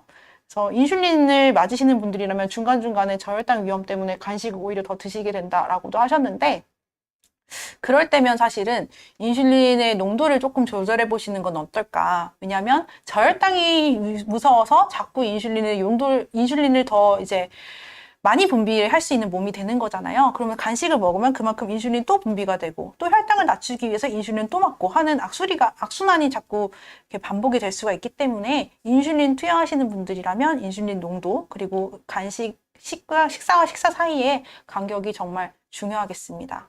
네. 어떤 분이 뜨끔했대요. 지영님이 그랬어요. 야식 먹고 싶었는데 뜨끔했어요. 이제 공복 상태로 들어가겠습니다. 아유, 좋습니다. 네, 여기 계신 모든 분들 오늘 인슐린 저항성 얘기했기 때문에 강의 끝나고 드시지 말고 주무셔야 합니다. 네. 공복 시간 지키는 거 말고도 또 중요한 게 있는데요. 바로 정제 탄수화물을 가급적 줄여주는 거. 끊으면 가장 좋은데 가급적 줄여주는 거입니다. 우리가 인슐린 저항성 얘기할 때 고인슐린 혈증 얘기했었잖아요. 혈중에 인슐린 농도가 높아져서 결국 인슐린 저항성이 생기는 건데 인슐린을 만들어내는 그런 영양소는 사실 단백질도 있지만 탄수화물이 가장 크죠. 네. 단백질을 먹어도 인슐린이 분비가 됩니다, 여러분. 단백질 먹으면 인슐린이 분비 안 되니까 뭐 당뇨자한테 무조건 좋을 것 같고 이렇게 생각하실 수 있는데 지방은 인슐린이 분비가 덜 되는 게 맞고요. 하지만 단백질은 인슐린이 분비가 되고 그 중에서도 탄수화물이 가장 많이 됩니다. 맞는데 탄수화물 중에서도 복합탄수화물보다는 정제탄수화물, 설탕이나 밀가루 같은 정제탄수화물이 인슐린 분비를 가장 많이 만들어냅니다. 그래서 사실 우리가 탄수화물 안 먹고 살 수는 없기 때문에 복합탄수화물, 곡류 이런 것들은 꼭 섭취를 해주시고 대신에 정제탄수화물, 설탕이나 밀가루 같은 거는 인슐린 농도를 엄청나게 높여주기 때문에 인슐린 저항성이 많이 높아지거든요. 그래서 설탕이나 밀가루 같은 정제탄수화물은 오늘부터 많이 줄여주시고 가급적이면 끊어주시는 게 제일 좋겠죠. 네. 이게 혈당이나 당뇨뿐만 아니라 인슐린 저항성과도 관련이 있는 개념이라는 거 꼭 이해해 주셨으면 좋겠고요. 다음으로는 운동에 대한 이야기를 좀 해볼게요. 사실 운동에 대해서도 많은 분들이 고민을 하시잖아요. 어떤 운동 할지, 아침에 할지, 오후에 할지, 저녁에 할지, 몇 분 할지 이런 거 되게 고민 많이 하시잖아요. 네, 그거에 대한 이야기를 좀 해보려고 합니다. 운동은 사실 운동 자체만으로도 굉장한 큰 효과를 가지고 있는데 우리가 하는 모든 신체 활동은 인슐린 없이도 포도당을 사용할 수 있는 몸 상태를 만들어준다고 해요. 그 말은 무슨 말이냐면 우리가 움직이려면 근육이 수축을 해야 되는데 이 근육은 인슐린이 작용하지 않아도 포도당을 흡수해서 써주거든요. 사용을 해주거든요. 그래서 우리가 근력 운동하면 좋고 허벅지 근육을 키우면 좋고 이런 얘기를 하는 게 근육이 혈당을 바로바로 낮춰주는 역할을 할 수 있기 때문입니다. 그래서 모든 신체 활동은 근육을 써서 하는 거기 때문에 포도당 흡수를 유발해주고 혈중 인슐린을 떨어뜨려주는 직접적인 효과가 있고요. 두 번째는 운동을 하는 것만으로도 간접적으로도 산화 스트레스를 낮추고 염증을 낮춰주기 때문에 간접적으로는 또 인슐린 민감성이 개선되는 효과가 있습니다. 그래서 운동은 이렇게 여러 가지 효과가 있어서 인슐린 저항성을 개선하고 싶은 분들이라면 꼭 하셔야 되는데요. 어떻게 하느냐가 참 궁금하실 것 같아요. 근데 근력 운동이 좋냐, 유산소 운동이 좋냐 고민이 많으실 텐데 일단 저는 이렇게 말씀드리고 싶어요. 시간이 많으면 다 하세요. 네, 시간이 많으면 다 하시면 좋습니다. 원장님은 다 하시죠? 저는 거의 매일 모든 운동을 하고 있다고 생각을 그쵸. 합니다. 왜냐하면 생활 속의 운동을 하고 있기 때문인데요. 생활 속에서 내가 엘리베이터 대신 계단을 타거나 혹은 다른 일을 타거나 혹은 한 정거장 정도는 걷거나 그리고 혹시 심지어 제가 만약에 오늘 하루 운동량이 좀 부족했다 하면 누워서라도 하늘 자전거를 5분 탑니다. 그래서 자전거를 꼭 타고 이런 식으로 매일매일 조금씩은 내가 몸을 움직여줘야겠다라는 생각을 늘 하고 있기 때문에 운동을 하고자 합니다.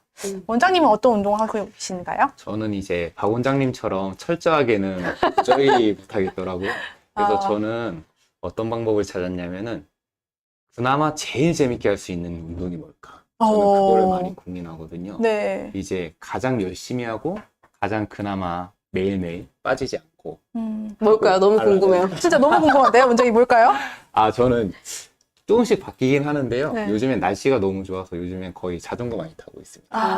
밖에서요? 예, 그렇죠. 오. 근데 자전거는 이제 뭐 기본적으로 유산소 운동인데 좀 속도를 높여서 타면 어느 정도 근력에도 좀 근력 느는 데도 좋죠. 도움이 돼서요. 네. 저는 뭐 그러고 있습니다. 네. 유산소랑 근력을 같이 해줄 수 있으니까. 그렇죠. 네. 역시 제일 좋죠. 효율적이십니다. 감사합니다. 그렇네요. 이렇게 시간 배분이 좀 된다고 하면 근력 운동이랑 유산소 운동을 모두 다 해주는 게 가장 좋다고 하고요. 네. 그런데 만약에 내가 시간이 좀 부족하다. 하루에 2, 30분 정도밖에 운동을 할 수가 없다라는 분들은 둘 중 하나만 고르라고 하면 근력 운동을 더 추천을 해드립니다.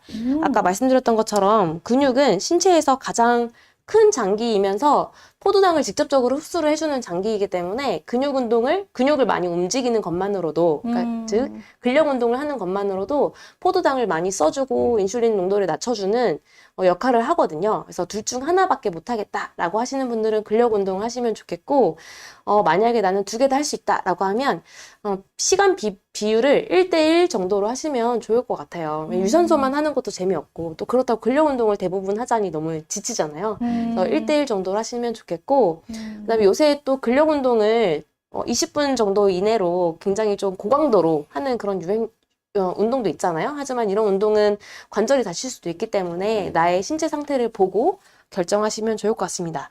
그래서 결론은 어떤 운동이든 다 좋고 어떤 시간대든 상관없고 그냥 운동을 하는 것 자체가 인슐린 저항성 개선에 도움이 되기 때문에 이런저런 고민 없이 그냥 내가 하고 싶은 운동 그때그때 맞춰서 하시면 될 것 같습니다. 그럼요. 네, 운동 자체에 효과가 있으니까요. 네. 인슐린 저항성을 개선하는 수면에 대해서 이제 세 번째 이야기를 해보려고 하는데, 아까 그 파트 2에서 장혜도 원장님이 인슐린 저항성을 높이는 여러 가지 요인들을 얘기해줄 때 빠지지 않고 등장하는 게 수면이었거든요. 그렇죠. 네. 네, 그래서 수면은 우리가 잊고 있지만 음식 운동에 비해서 항상 등한시하고 있지만 굉장히 당뇨인 분들에게 그리고 비만이신 분들에게 인슐린 저항성을 개선하고 싶으신 분들에게 굉장히 중요한 요소라고 보실 수 있겠는데요. 여러 가지 연구들이 있어요. 네, 수면에 대한 여러 가지 연구들이 있는데 그것들을 좀 종합을 해보면 5시간 미만 자는 사람들이 인슐린 저항성이 가장 높다고 합니다. 그래서 7시간 이상 자는 게 제일 좋고요. 그 다음에 새벽 1시 이후에 자면 또 인슐린 저항성이 높아진대요. 현대인들 중에 새벽 1시 이후에 주무시는 분들 굉장히 좀 있으실 것 같은데 새벽 1시 이후에 자면 인슐린 저항성이 높기 때문에 가급적 일찍 주무시는 게 좋겠고 그 시간을 마지노선을 자정으로 정하셨으면 좋겠어요.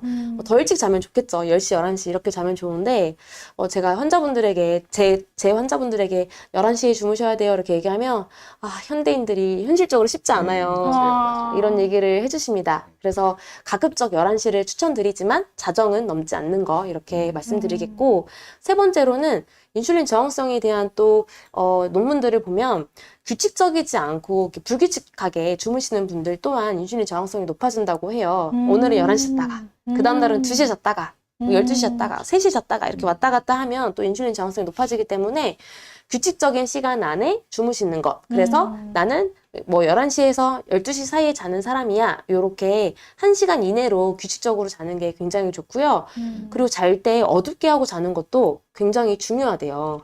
그래서 실험한 게 있는데 실제로 조명을 켜고 단 하루라도 자면 인슐린 저항성이 바로 높아진다고 합니다. 네, 그래서 우리가 암막 커튼도 사용하고 모든 등이나 뭐 핸드폰 불빛 이런 거 다 차단하고 자는 게 그래서 중요하다고 보시면 되겠고, 수면 습관 중에 이런 분들 있잖아요. 핸드폰 보다가 그냥 잠드는 분들, 아니면 TV를 켜고 주무시는 분들 계실 텐데 오늘부터는 꼭 모든 전자기기를 끄고 그 다음에 암막 커튼도 뭐 있으면 더 좋겠지만 사용하시고 등도 끄고 뭐 전등도 당연히 끄고 만약에 그래도 불빛이 들어오는 구조다라고 하면 안대 착용을 하시고 주무시는 게 좋겠습니다. 그래서 음식, 운동, 수면 이 세 가지 모두 말씀드렸는데 공복 시간 유지하시고 정제탄수화물 줄이시는 거, 그 다음에 모든 운동 다 좋다는 거, 그리고 수면은 12시 전에 자고 7시간 이상 자는 규칙적인 수면 생활 습관 해주시는 게 중요하다는 점 말씀드렸고요. 또 빠질 수가 없겠죠. 우리가 한의학에 대한 이야기도 좀 해야 될 텐데 한의학 또한 인슐린 저항성을 해결할 수가 있습니다. 그렇기 때문에 저희가 다이어트도 치료하고 뭐 당뇨도 치료하고 그렇지 않겠습니까? 네, 그래서 저희가 이런 이야기들을 좀 더 풍부하게 해줄 수 있는 논문을 좀 가지고 왔는데요. 한약재가 체중 감량과 인슐린 저항성 개선을 했다, 이런 내용들을 가지고 있는 논문을 가지고 왔고요. 여러 가지 약재들이 있어요. 후박이라는 약재가 있는데 후박이 인슐린 저항성을 개선을 했다라는 연구 결과가 있고요. 목향도 마찬가지고, 그다음에 건칠, 온나무라고 하는데 이 세 가지 약재들, 이 외에도 더 많겠지만 인슐린 저항성을 개선했다는 그런 연구 결과가 있고, 체중 감소에 대한 약재들은 굉장히 또 많습니다. 뭐 황련, 그다음에 마황, 다이어트 한약 하면 마황이 많이 들어가는데 마황, 연자육, 의인, 뭐 길령, 향부자, 이런 약재들이 체중 감량에 도움이 되거나 아니면 지방세포 크기를 감소시켰거나 아니면 LDL 콜레스테롤을 감소시켰다, 이런 연구 결과들이 있는데요. 최근에 사실 이런 연구 결과도 있었어요. 어떤 전문의 선생님이 하셨던 연구 결과인데 아마 원장님들도 보셨을 거예요. 네. 네, 그 양천구에 있는 홍익병원의 가정의학과 김원용 전문의 팀에서 2016년에 국민건강영양조사에 참여한 2,161명, 엄청나게 많은 그 성인들을 데리고 체중 감량에 대한 연구를 했대요. 그래서 이분들이 체중 감량을 했을 때 가장 효과가 있었던 다이어트 방법이 무엇이었는지를 설문조사를 하고 분석을 해봤더니 그 성공률이 가장 높았던 1위가 바로 한약 복용이었다고 합니다. 와. 네, 뭐 단식도 있었고 뭐 원푸드 다이어트도 있었고 뭐 하는데 여러 가지 8가지 체중 감량 방법 중에 가장 성공률이 높았던 게 다이어트 한약이라고 합니다. 그래서 이런 수많은 논문들이 그런 결과들을 증명해 주는 게 아닐까 싶고요. 그래서 성공률이 26%로 가장 높았다고 합니다. 그럼 왜 한약이 가장 성공률이 높은가에 대해서 한번 조금 짚고 넘어가고 싶은데, 보통 이제 양약에서는 다이어트 약이라고 하면 식욕 억제에만 집중을 합니다. 그리고 실제로 치료제라고 하면은 식욕 억제제가 거의 대부분 주를 이루고요. 하지만 한약 치료는 내 몸에 식욕 억제가 필요하시는 분은 억제를 하게 하고, 또 마황이라는 약재가 내 몸의 대사율을 증진시킬 수 있기 때문에 내 몸의 대사 상태를 확 높여집니다. 그래서 마황이 너무 성분이 많은 한약재를 드시면 이런 경험을 하셨을 거예요. 심장이 두근거리거나 불면에 시달리거나 뭐 후들후들 떨리거나 약간 카페인이 많이 먹었을 때 나타나는 증상이 나타나는데, 이렇게 내가 가만히 있어도 몸을 실제로 에너지를 소모하게끔 만들어주는 게 한약재에 있습니다. 그렇기 때문에 내가 식욕 억제뿐만이 아니라 내 몸에 있는 에너지 대사율을 증가시켜주기 때문에 한약에서의 그런 식욕 억제나 대사율의 증진, 이 두 가지 효과가 같이 해서 이렇게 치료 사례도 좋게 나올 수 있다라고 생각해 줄 수가 있는데요.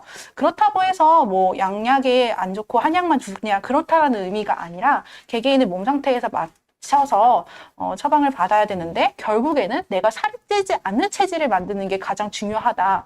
식욕이 너무 폭식증을 하시거나 식욕이 너무 과다하시는 분들이라면 식욕 억제가 정말 중요하겠지만, 결국에는 내가 평생 다이어트를 실패하지 않은 상태의 몸 상태를 만드시려면 인슐린 저항성이 개선돼야 하잖아요. 그래서 인슐린 저항성의 농도를 아셔야 되고, 그래야지만 개선을 하실 수가 있고요. 그리고 두 번째는 결국에는 내가 계속 건강한 상태가 유지가 되셔야 되기 때문에 여러분께서 꼭 필요하신 분들이라면 주변 한의사 선생님이나 아니면 당뇨 전문 한의사에게 처방을 받아보시는 것도 고려해 보시길 바랍니다. 네, 좋습니다. 다음으로는 침에 대한 이야기도 좀 해보려고 해요. 한의학이라고 하면 한약과 침치료잖아요. 네. 침치료를 통해서 또 체중 감량과 인슐린 저항성 개선을 밝힌 논문들이 있는데요. 여러 가지 논문들이 있어서 가지고 와봤습니다. 합곡, 신문, 족삼리, 이런 다 혈자리거든요. 내정, 삼음교, 이런 혈자리들을 자침을 했더니 체중과 BMI가 감소했다, 이런 논문이 있었고요. 이침이라고 하죠. 우리 귀에다가 스티커침 붙이는 건데, 이침 치료를 했는데 이것만으로도 허리 둘레가 감소했다, 이런 네, 연구 결과도 있었고, 그 다음에 전침 치료를 했더니, 전침 치료 또 많이 하잖아요. 긴 침 배에다가 이렇게 꽂고 전기 이렇게 걸어주는 건데 체중이 감소하고 인슐린 저항성이 개선됐다, 이런 연구 결과도 있고요. 차마 이 PPT에는 못 넣었는데 제가 저술했던 논문이에요. 도침 치료가 비만 여성의 복부 둘레에 미치는 영향이라고 해서 제가 그 비만으로 치료받으러 오셨던 분들 네, 복부 둘레 일일이 재고 아까 말씀하셨던 원장님 그 배꼽 바로 배꼽 위. 위에 거기를 기준으로 복부둘레를 재고 도침 치료를 했던 거죠. 네, 도침으로 복부를 이렇게 유착을 풀어주는 치료를 하고 그 다음에 한 5번 이렇게 맞고 나서 복부둘레가 얼만큼 줄었는지 논문으로 네, 제가 썼던 건데요. 이때도 복부둘레가 많이 줄었었거든요.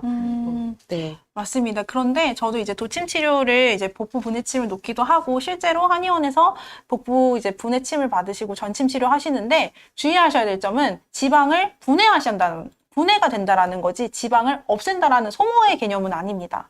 그래서 꼭 잘게 분해를 시킨 이후에 내가 에너지 소모가 되는 운동을 하시거나 혹은 음식량을 관리하시면서 살을 빼셔가야지 이 침만 믿는다고 해서 복부 둘레가 빠지지는 않습니다. 그래서 여러분께서 꼭 에너지는 소모가 돼야 된다라고 생각을 해주셔야겠고요. 마황 겁나요라고 하시는데 실제로 마황은 여러분께서 드시기가 없는 의약품입니다. 그래서 구하고 싶어도 구하실 수가 없으니 마황에 대해서 굳이 이렇게 겁내지 마시고 전문 한의사에게 처방을 받으시면 되겠습니다. 네, 맞습니다. 그래서 이렇게 한의학에서 한약 치료와 침 치료를 통해서 체중 감량과 인슐린 저항성 개선에 도움이 된다 이런 내용들을 논문으로 가지고 와봤습니다. 네. 네, 저희가 준비한 강의는 여기까지예요. 시간이 정말 빠르죠? 네. 네, 9시 10분인데요. 건강편지 내용 먼저 얘기하고 네. 가야 될 것 같습니다. 네. 네, 박 원장님 예. 소개 좀 해주세요. 네, 좋습니다. 건강편지에 대해서 잠깐 안내를 해드리자면 저희 당뇨 스쿨의 의료진과 실제 저희가 당뇨를 했을 때 터득한 핵심 정보를 14일 동안 편지로서 받아보실 수가 있는데요. 저희가 이렇게 편지를 만든 지 한 달 정도 되지 않았는데 약 1000여 명이 받아보셨다고 해요. 우와. 그래서 이 1000여 분들이 정말 그 만족도를 한번 조사를 해서 얼마나 도움이 되셨을까 했는데 여기 보시면 보이시나요? 여기에 44.1%가 당뇨 합병증의 예방을 위해서 받아보셨고 또 당뇨 완치를 위해서도 받아보셨고요. 그리고 당뇨를 혈당 관리 위해서 받아보신 분들이 되게 많으셨는데 여기에 이제 저희가 후기 내용, 저희에게 감사한 내용을 이렇게 막 받아봤어요. 설문조사를 한 거죠. 네, 네. 편지 받고 어땠냐. 그래서 실질적으로 강의 내용이 많이 도움이 되었습니다. 혈당 관리 치료법이 따로 있다는 내용을 확신을 얻게 되었습니다. 한의학으로 완치 가능함이 믿음이 가서 친구들에게도 소개하고 있습니다라고도 해주셨고 또 아무리 좋은 조건을 제시해도 실천하는 데 어려움이 존재하지만 매일 같은 시간에 좋은 정보 받아가고 나에게 맞는 바른 생활을 정보하는 계기를 마련하게 돼서 매우 좋았어요 라고 해주셨습니다. 그리고 편지 한 통 한 통이 너무나 제게 도움이 되는 내용입니다 라고 해서 감사의 그런 인사를 받았을 때 저희 또한 정말 많이 감동을 받았고 감사했고 뿌듯했습니다. 네, 여기 계신 분들도 받고 계시나 봐요. 정말요? 네, 받고 있어요. 도움 많이 됐어요. 받아보고 있습니다. 네. 많은 분들이 좋은 말 해주고 계시네요. 예. 네. 좋습니다. 너무 잘 들었어요. 오늘 강의 가장 유익했다는 분들도 정말 많으셨어요. 이 정도로 인슐린 저항성이 폭발적인 반응을 보이실 줄이야. 네, 좋습니다. 그래서 여러분이 아직 강의를 들으신 분들 중에 신청하지 않으셨다면 당뇨 건강편지 꼭 신청해 보세요. 신청하는 방법은 아래 고정 댓글에 있고요. 사전 참여 신청해 주신 분들께는 내일 문자로 보내드릴 예정입니다. 꼭 신청해 주시기 바랍니다. 네, 저도 받아보고 싶어요. 네, 오늘 강의 너무 유익했어요. 네, 감사합니다. 저희가 아직 질문 시간이 안 끝나가지고 질문 조금 받고 경품 추첨으로 넘어가려고 하거든요. 궁금했던 내용이나 평소 알고 싶었던 것들 질문해 주시면 되고요. 아까 혹시 저희가 답변 못 드린 것 중에 기억나는 댓글 있었을까요? 저는 하나 네. 있었는데요. 이 내용이 일형 당뇨인에게도 해당을 하나요? 라고 해주셨습니다. 그럼요. 음. 그 일형 당뇨인들도 인슐린 저항성 측정을 할 수가 있습니다. 그래서 일형 당뇨인이라고 하면 인슐린이 안 나오기 때문에 인슐린 주사를 맞고 있으실 텐데 똑같은 개념이거든요. 어차피 인슐린 저항성 개념이라는 것 자체가 내가 인슐린이 나오는데 이게 얼마큼 잘 쓰이는지를 평가하는 게 저항성 수치거든요. 근데 내가 인슐린이 나오진 않더라도 인슐린 주사를 맞으면 어쨌든 몸에는 인슐린이 있는 거잖아요. 그 인슐린을 가지고 내가 혈당이 얼마큼 잘 조절되고 있는지를 평가하는 게 인슐린 저항성이기 때문에 일형 당뇨인들도 병원에 가셔서 인슐린 저항성 검사를 해보실 수가 있겠고, 인슐린 저항성 검사를 했는데 정상이면 괜찮지만 저항성이 높은 분들도 계실 거예요. 그런 경우에는 내가 인슐린도 없지만 인슐린 저항성도 있는 거거든요. 그래서 1형 당뇨의 몸이지만 2형 당뇨인들이 가지고 있는 인슐린 저항성 문제를 가지고 또 똑같이 가지고 계시는 거기 때문에 어떻게 보면 이중고를 겪는 거죠. 그래서 인슐린 부족은 어쩔 수 없이 인슐린 투여를 하고 있는 거지만 저항성 개선은 꼭 하셔야 됩니다. 그래서 어차피 같은 상황이다 이렇게 생각하시면 되고, 인슐린 저항성이 있는지 없는지는 아까 저희가 보여드렸던 복부둘레나 아니면 중성지방 수치를 가지고도 하실 수 있겠고 설문조사도 있겠지만 가장 정확한 거는 검사하는 거거든요. 그래서 그걸 해보시고 평가해보시면 좋을 것 같아요. 네. 예, 질문이 아까 네. 한 분께서 네. 이제 수면 시간에 대한 질문을 해주셨는데요. 이제 본인 여기 질문 주신 분께 그 닉네임이 잘 기억이 안 나는데, 그분께서는 10시 뭐 아까 11시 전에 자면 좋다 말씀을 해주셨잖아요. 근데 자기는 그 전에 절대 못 잔다. 어떻게 하면 좋냐라고 말씀을 해주셨는데, 거기에 대해 어떻게 한번 조언을 주실 수 있을까요? 네, 그런 분들 같은 경우에는 그냥 7시간 취침이라도 수면이라도 꼭 지켜주시라고 말씀을 드리거든요. 특히 그 주야간 교대하시는 분들도 있잖아요. 근데 그런 분들이 또 나는 낮에 잘 수밖에 없는데 어떻게 해요? 이런 고민들을 털어놓으시는데 그런 경우에도 우리가 이 수면 때문에 사실 업을 바꾸는 건 되게 어려운 일이잖아요. 그렇죠. 그렇기 때문에 내가 생활하는 그 패턴 속에서 우리가 할 수 있는 것들을 하면 된다고 봅니다. 그래서 그럴 때에는 12시 안에 자는 거는 못하겠지만 7시간 이상 자는 거, 그리고 규칙적인 시간, 그 취침 시간을 만드는 것. 그래서 나는 몇 시부터 몇 시까지 자는 사람이야. 뭐 새벽 1시에서 새벽 2시까지 자는 사람이야. 요런 규칙적인 패턴을 꼭 만들어 주시는 게 중요할 것 같아요. 할 수 있는 것부터 하는 거. 맞습니다. More and more 기억 꼭 해주십시오. 다다익선. 많이 하면 할수록 좋고요. 네. 실천은 자기가 할 수 있는 범위에서 스트레스 받지 않고 실천해 주시면 되겠습니다. 네. 김인철님께서 저녁에 먹을 거 참는 게 많이 힘듭니다. 라고 답변해 주셨는데요.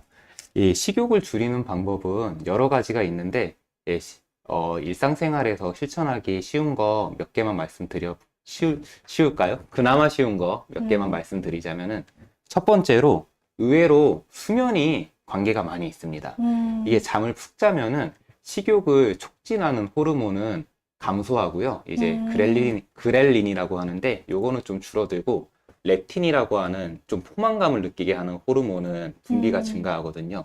그래서 일찍 자고 푹 자고만 잘해도 식욕 자체가 좀 전반적으로 줄어드는 것을 느낄 수가 있고요. 이제 두 번째로는 음주는 절대 하시면 안 돼요. 이제 술 자체가 칼로리가 이렇게 많이 있는데, 이게 문제가 이제 식욕 조절 중추를 어느 정도 마비시키는 그런 효과가 있거든요. 그래서 음주를 좀 피해 주시면 좋을 것 같고요.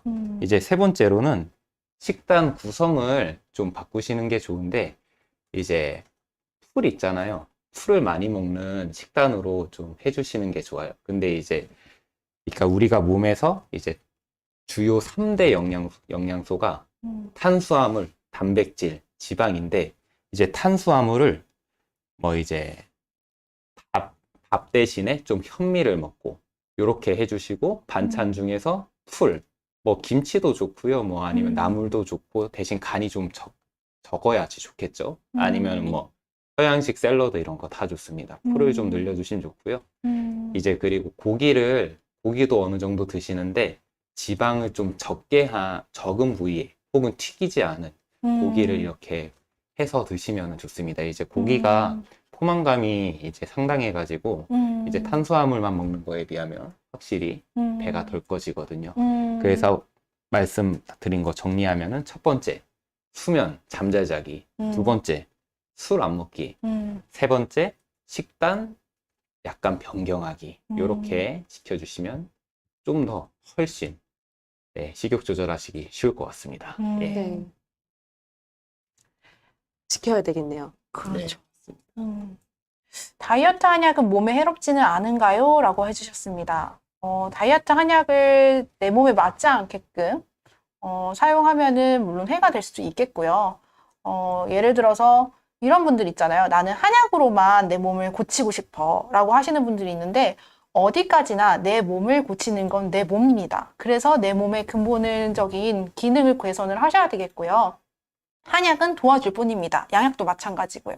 그래서 한약이 몸에 해롭지 않게 당연히 처방이 되어야 되겠고, 첫 번째는. 두 번째는 한약만 믿지는 말 것. 결국에는 약이 없어질 수 있는 시점에서 내가 어떻게 행동하고 하는가에 따라서 병이 유발되기도 하고 치유가 되기도 하고 내가 치유했던 몸이 유지가 되기도 하는데요. 여러분께서 내가 식욕 억제만 위해서 약을 처방받는다든지 혹은 나는 게으르게 나는 공부 안 하는데 100점 맞고 싶어 라는 질문과 답이 비슷하다고 생각이 되거든요.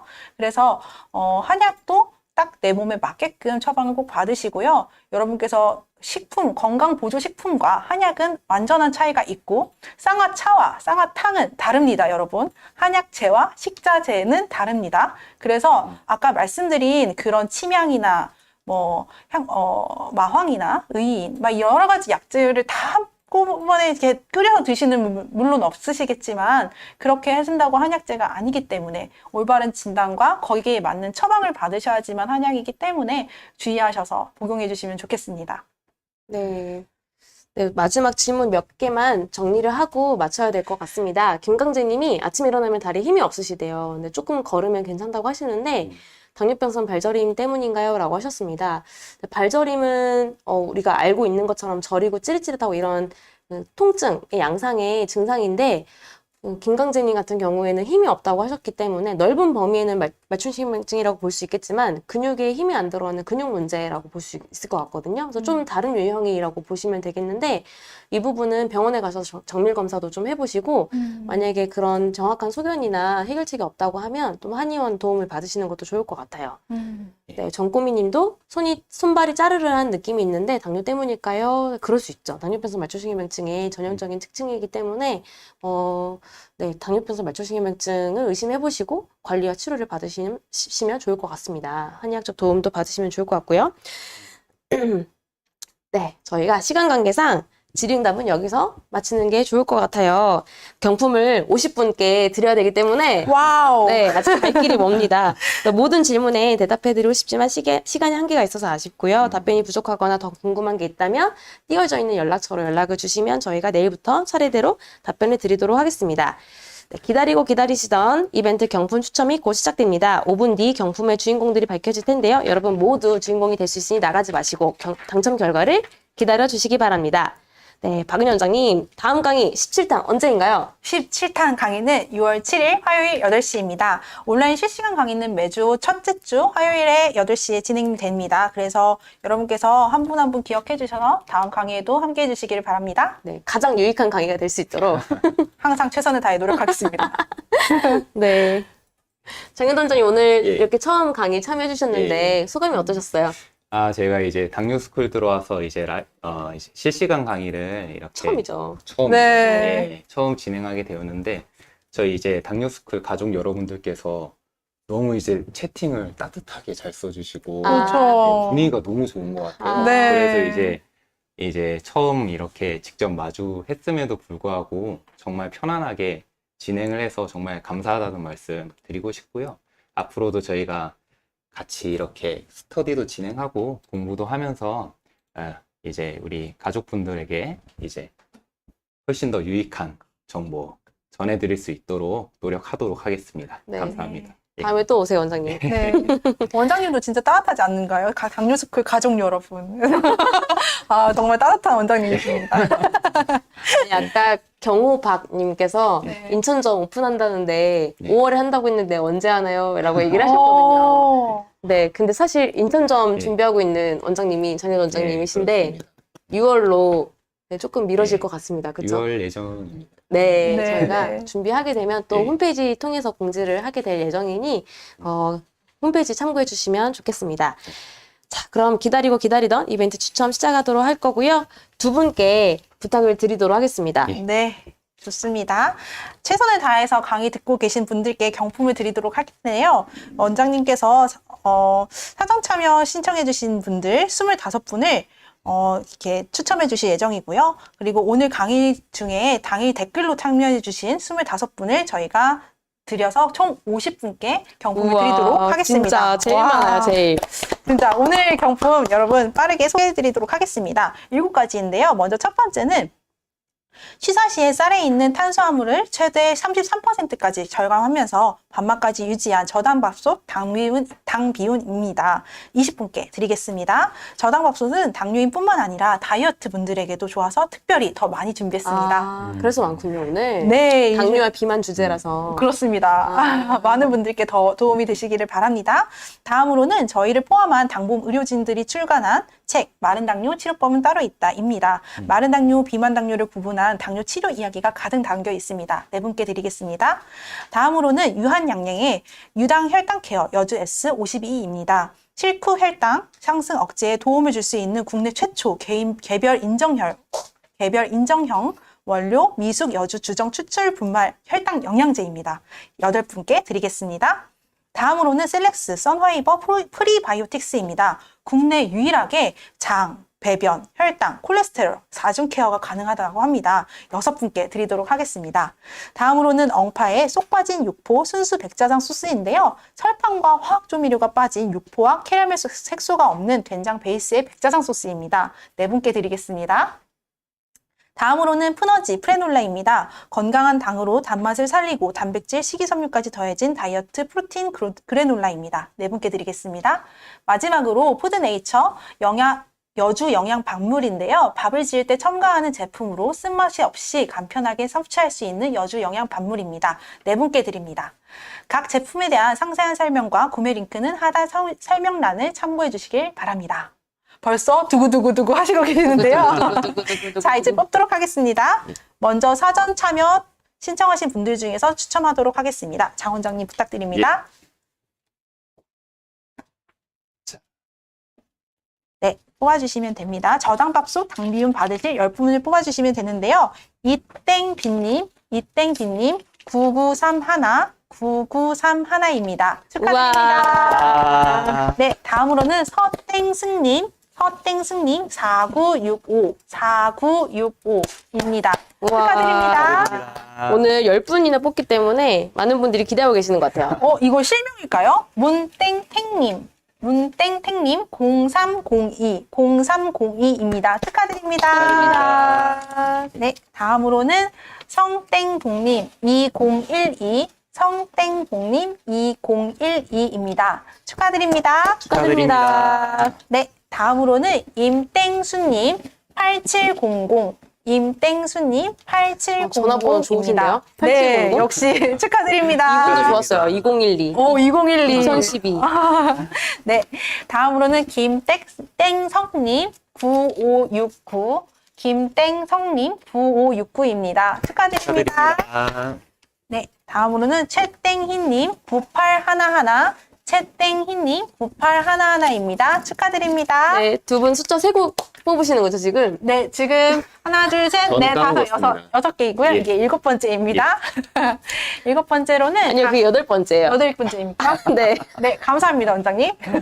8번째로는 강땡희님 4423 축하드립니다. 축하드립니다. 다음으로는 김땡태님 0682 축하드립니다.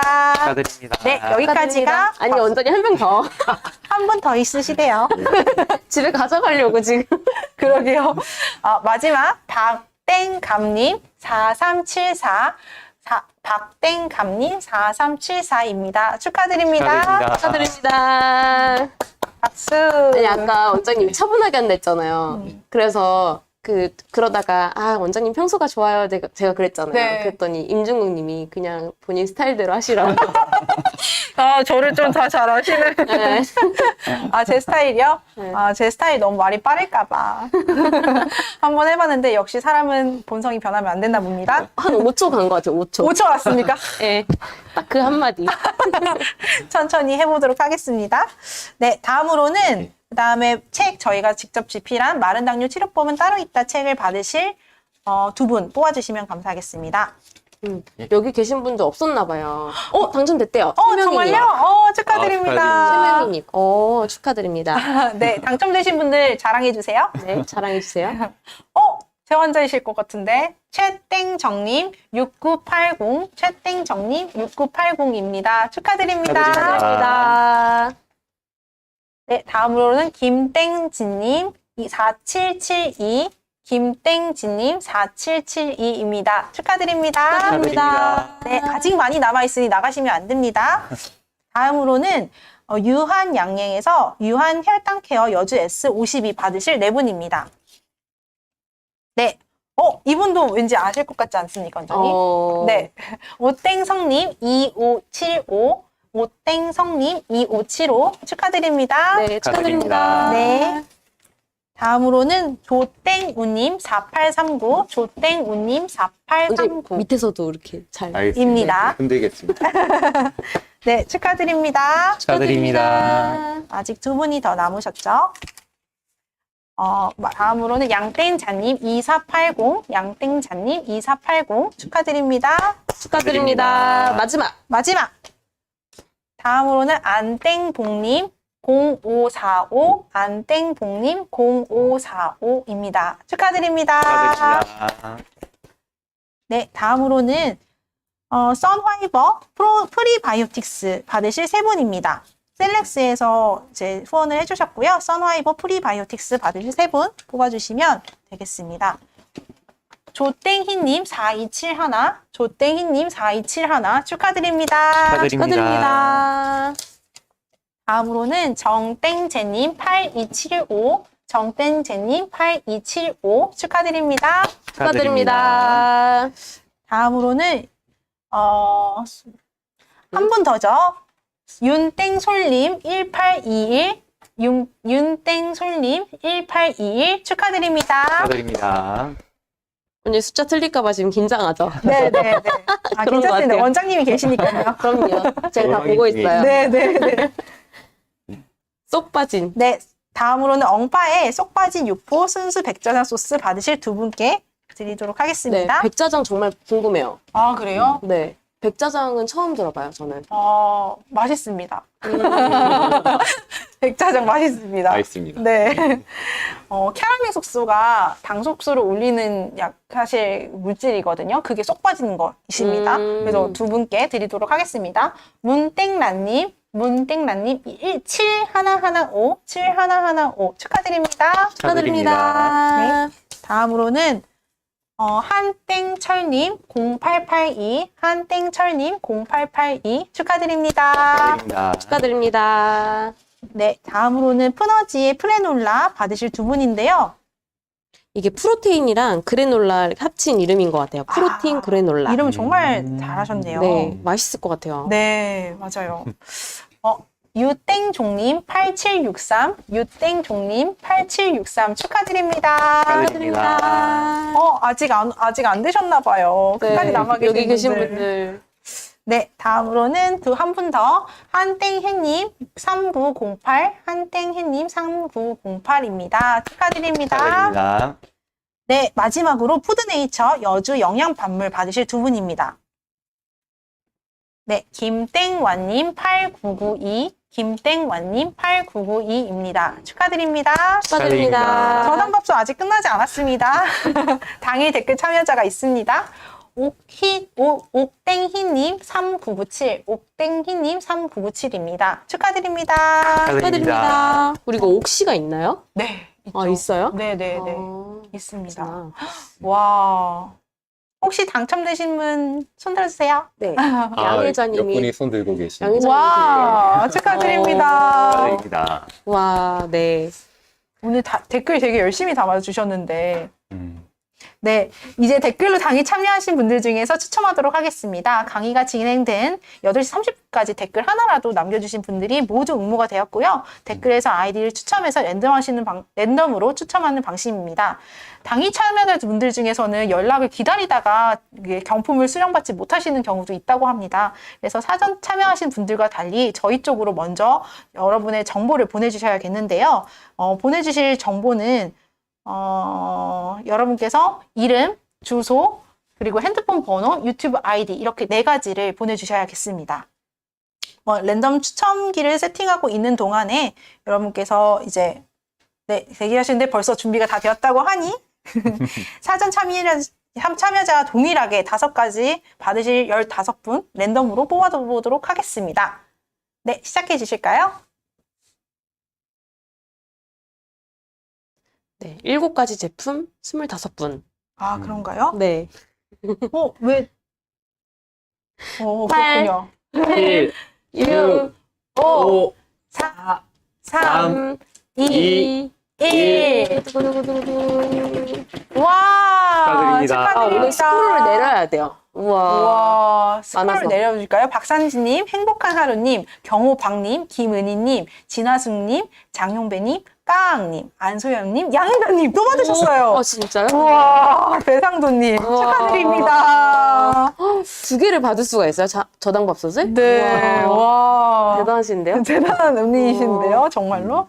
다음으로 또 받으실 책 마른 당뇨 치료법은 따로입니다. SS님, 아무어킴님 축하드립니다. 축하드립니다. 네, 유한양행의 유한 혈당케어 여주 S52입니다. 민채님, 남경래님, 동백 엄마님, 인주연님 축하드립니다. 축하드립니다. 닉네임 생각나요. 댓글 해주셨던 맞아요, 거. 네. 맞아요. 네, 다음 셀렉스의 선화이버 프리바이오틱스 하세진님, 임중국님, 오범성님 축하드립니다. 축하드립니다. 와. 다음으로는 억파의 속 빠진 육포 순수 백자는 소스입니다. 정미수님, 우찌맘님, 와 축하드립니다. 아이 다 재우고 나서 편하게 듣는다고 아, 아까 네. 댓글로 올려주는데. 육퇴하셨군요. 빨리 네. 하시네요, 육퇴를. 네, 푸나지 프레놀라 오은정님, 오르막님입니다. 축하드립니다. 축하드립니다. 와.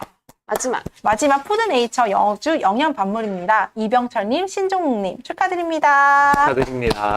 축하드립니다. 축하드립니다. 와, 오늘 50분께 네. 경품 추첨해주시느라 고생 많으셨어요. 아, 원장님 덕분에 또 순조롭게 진행이 됐습니다. 원장님께서 자꾸 이렇게 두 번 치면 예 이렇게 바로 알아들어서 습니다. 네, 모두 진심으로 축하드립니다. 당첨자 명단 꼭 확인해 주시고요. 놓치신 분들은 강의가 종료된 이후에도 화면으로 확인 가능합니다.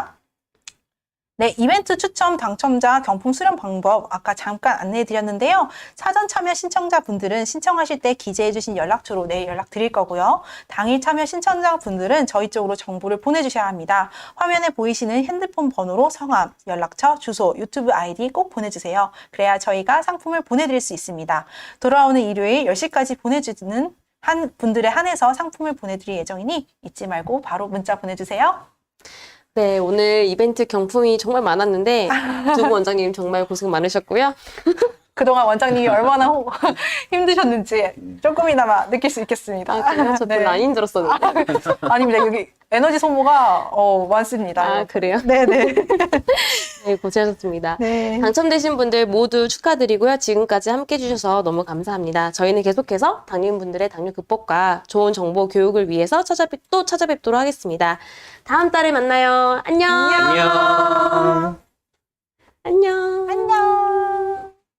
뿅.